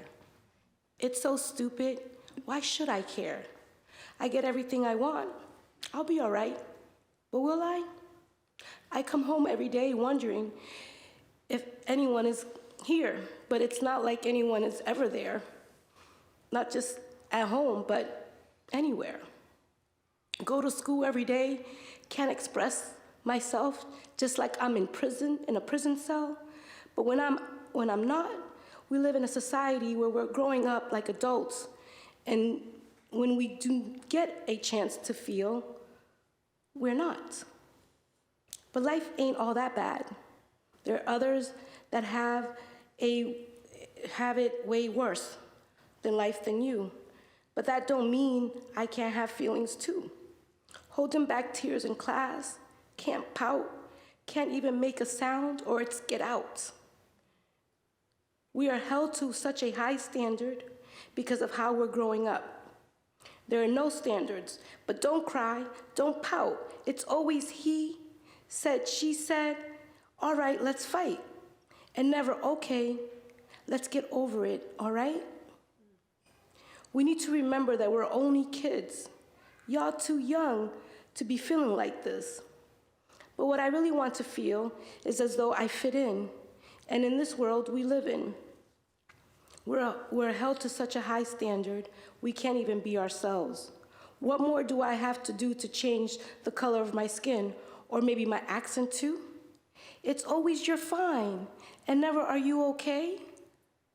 When will we get the chance to feel like we're always okay? You can feel however you want to feel, but don't bring that attitude over here. I ain't having it, so you can go home. Man, I wish I could take that chance, but never would I. We need to remember that yes, we're only kids, But our ages does not define our feelings, so never be afraid to express them, because the more we express our feelings, the stronger you will be in the future. And so kids are not allowed to be fully expressed in their classrooms because we have to get through the content. And teachers are being forced to just move things along, right? It's hard for me as a parent who struggled with my own mental health and wellness growing up, and to also have a 12-year-old daughter who is struggling with her own stuff, for me to sit here and just like allow these numbers to just be numbers when there are actual lives at stake. Like, this is not a game, y'all. Our kids are dying, literally, inside and out. This is not politics and about accountability and about all the blah, blah, blah that we bring into this chamber. All of us, including the counselors, me too. This has to end. And it has to end with us. I am not going to sit in this chamber anymore and be responsible for the shenanigans that are at play in this place. We can't. We can't. No, we're not going to.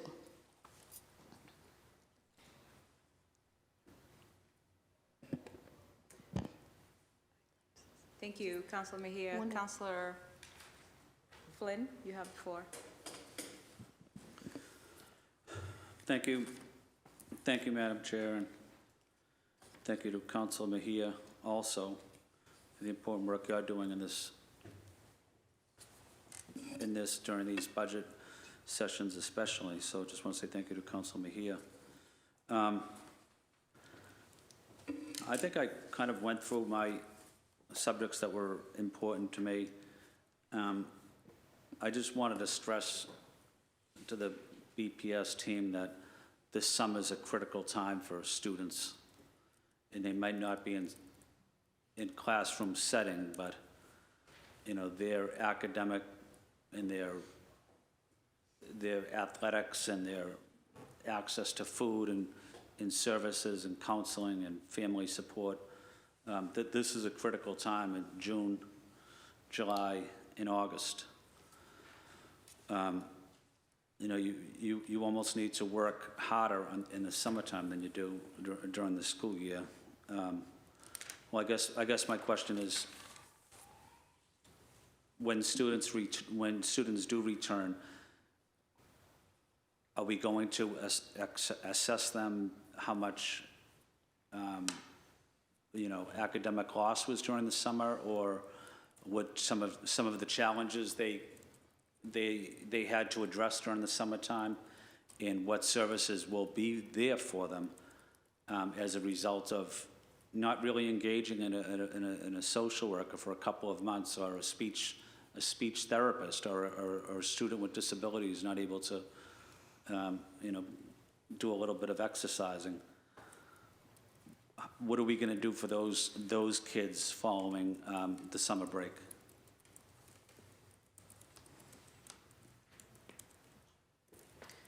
Thank you for your question.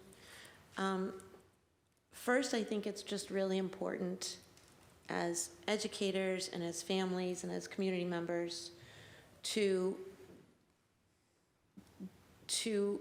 actually really listen to our children in the fact of they need to also have a time of being children. And I think when we look at the summer and what we need to do to support them for the summer, there are many avenues of supporting children educationally, academically, and socially over the summer that we need to help to support with our families and with our communities. When they come back in the fall, we do a baseline to determine where our students are actually at when they start, so that we can start fresh and we start with them all over again.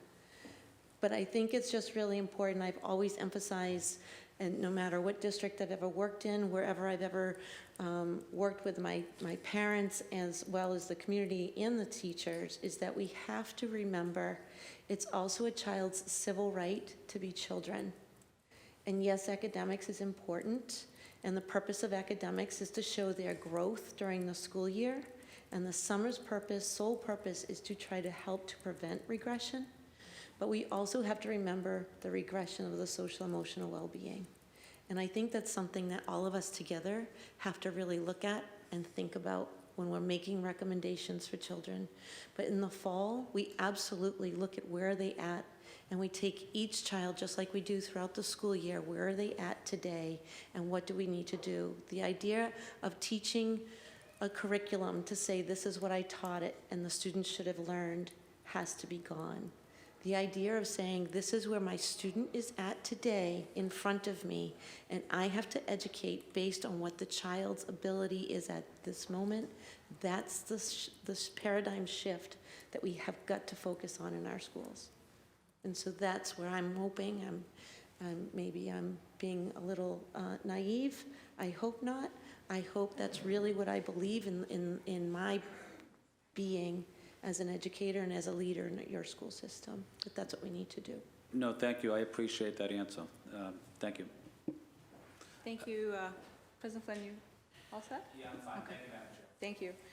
Council Flaherty? Thank you, Madam Chair. One, just housekeeping matter. Just want to make sure we get a copy, or at least if we can get a commitment that we'll get the results of the June survey that was mentioned in the presentation as it pertains to the family liaison piece of it. So I think that would be important data for this council. And then I know we've talked a lot about the students. Just want to touch base on the teachers and what services may be available. Again, not to inflame, but to recognize that there have been teachers that have been attacked this year by parents and students, and are constantly sort of being asked to do more in the classroom and before and after school, and sometimes outside the classroom. So I guess what services or what outreach and intervention and crisis trauma and crisis support is offered to our teachers outside of, say, the teachers union, but just as a district, what are we doing to reach out to those teachers? In fact, actually, we had an incident recently where teachers, their names and faces were actually put on a flyer with Nazi symbols on it, and I'm not quite sure. I don't even know if the school district has reached out to those teachers yet. They're technically victims in this particular situation, but again, those are teachers and faculty or staff that were brought in and victimized. So I guess, in short, what are we doing for the teachers, faculty, and staff that become victims? I'm just going to touch on, I think, the initial thought that I had, but I want to turn it over to Sam to see if he has anything else to add in terms of staff are also victims. I think that's a really important question in terms of our system and how we respond to our adults.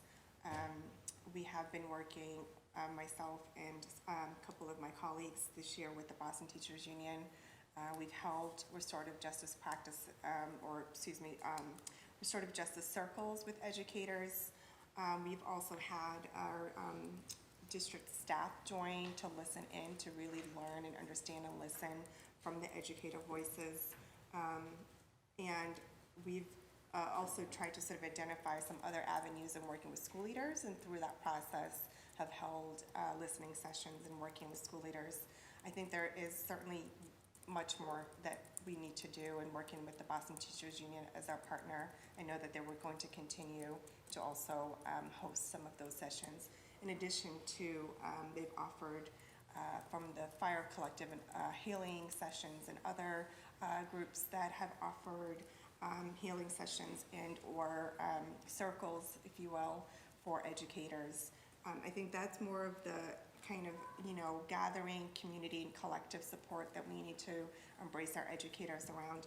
I have to be honest, that my heart is really touched by Councilor Mejia's statements, and her, and Elise is very much, reminds me of my daughter, who Julie I've known each other for many, many years. And it's very different when you're the parent. So, you know, the words of our children who are struggling. It's not just your child, my child. You know, there are many, many, many who are struggling. And it behooves us to do something different, right? Because our system, our schools, our classrooms are not enough. And we certainly have seen the effects and impact from social media, cyberbullying, isolation, the spectrum of all of the needs. But I think there is something really important about listening to Annalise's poem about how we're crushing particular students or kids. It's unintentional, but we're all the collective adults that model behavior. And the harm that it does in terms of who they become and who they are and which ways they manifest different behaviors that we might have never seen in them before. And so I think that it does call upon us to really create a more healing environments that are more trauma sensitive, and that we create opportunities for our educators and our adults who love and care for our babies, because they're all our babies. Because they also need that. And I worry about our mental health practitioners, our social workers, our school psychologists who have been carrying the burden. And then add the layer of race and embodied racism and trauma to that. And then you know that if you're the only one who speaks that language, and that kid and that emotional language is going to speak to you in Spanish, that they're going to come to you. But there's going to be a whole other set of kids who you're going to create those relationships with. And so you carry that burden as the educator who shares that lived experience, who shares that language, who shares that connection with them. And so, yes, we have an epidemic within the epidemic, and we have to do more as a collective body. Thank you. Thank you, everyone, for your comments and your vulnerability, your compassion in the work. I guess, you know, to speak to Dr. Nadine's point, it's wonderful that that's the goal, that we have these amazing tools that we're using. I really like that you're looking at it from this multi-tier level of care or service or addressing children's needs. I really appreciate, you know, the work, but I think that what's deeper than that is that we are in a very, or at least we're trying to work against a very systemically racist system, right, or city overall. And I think that now with all of these new people and people that care and people, and it's sort of like we're merging in a time where folks are beginning to, you know, either we're gonna create these changes, or we are just going to sort of like repeat the same patterns, right? And so it's a true testament to have counselors who can come in and say, here's my story, and this hits home. And then we have counselors, you know, white men in our council who say, hey, that affects Black and brown children, that affects Asian children, we can't do that. You have a teacher, right, who says the same and who is passionate about mental health, who understands this system in and out.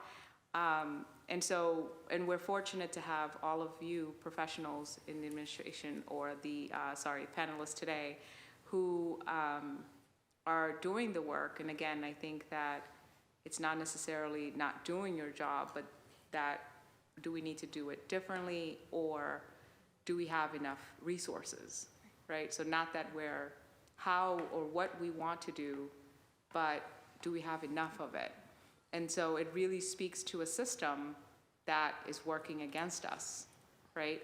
A system that is disproportionately unhousing our families, disproportionately diseasing, right? Like infesting our communities with mental health. And it's not that, you know, suburban families don't have mental health issues or face mental health issues, but that they have resources and alternate options that they can use. So we're not gonna have all the answers, but I hope that we can come back and continue to have this conversations about the numbers and really quantifying it and understanding where are we with spending money, because it is ways and means, and we are talking about budget allocations to address certain needs. So I appreciate the numbers. What's your name again? Sorry, Sis. Jill Carter. Sister Jill, bring Sister Jill back because you had all the data. We really appreciate this today. And I think that every conversation should go as this one. I don't know if you can accommodate us, but looking forward to more conversations. And I thank you. If there aren't any further comments, meeting adjourned. Thank you. Would you like to? No, I don't have anyone. Did anyone else sign up for public testimony? Beyond? No. I usually get a Thank you, Dr. heads up. We're checking for public testimony. Please give me a second. None. Thank you. Okay. Meeting adjourned. Thank you. Thank you, Councilman Mejia.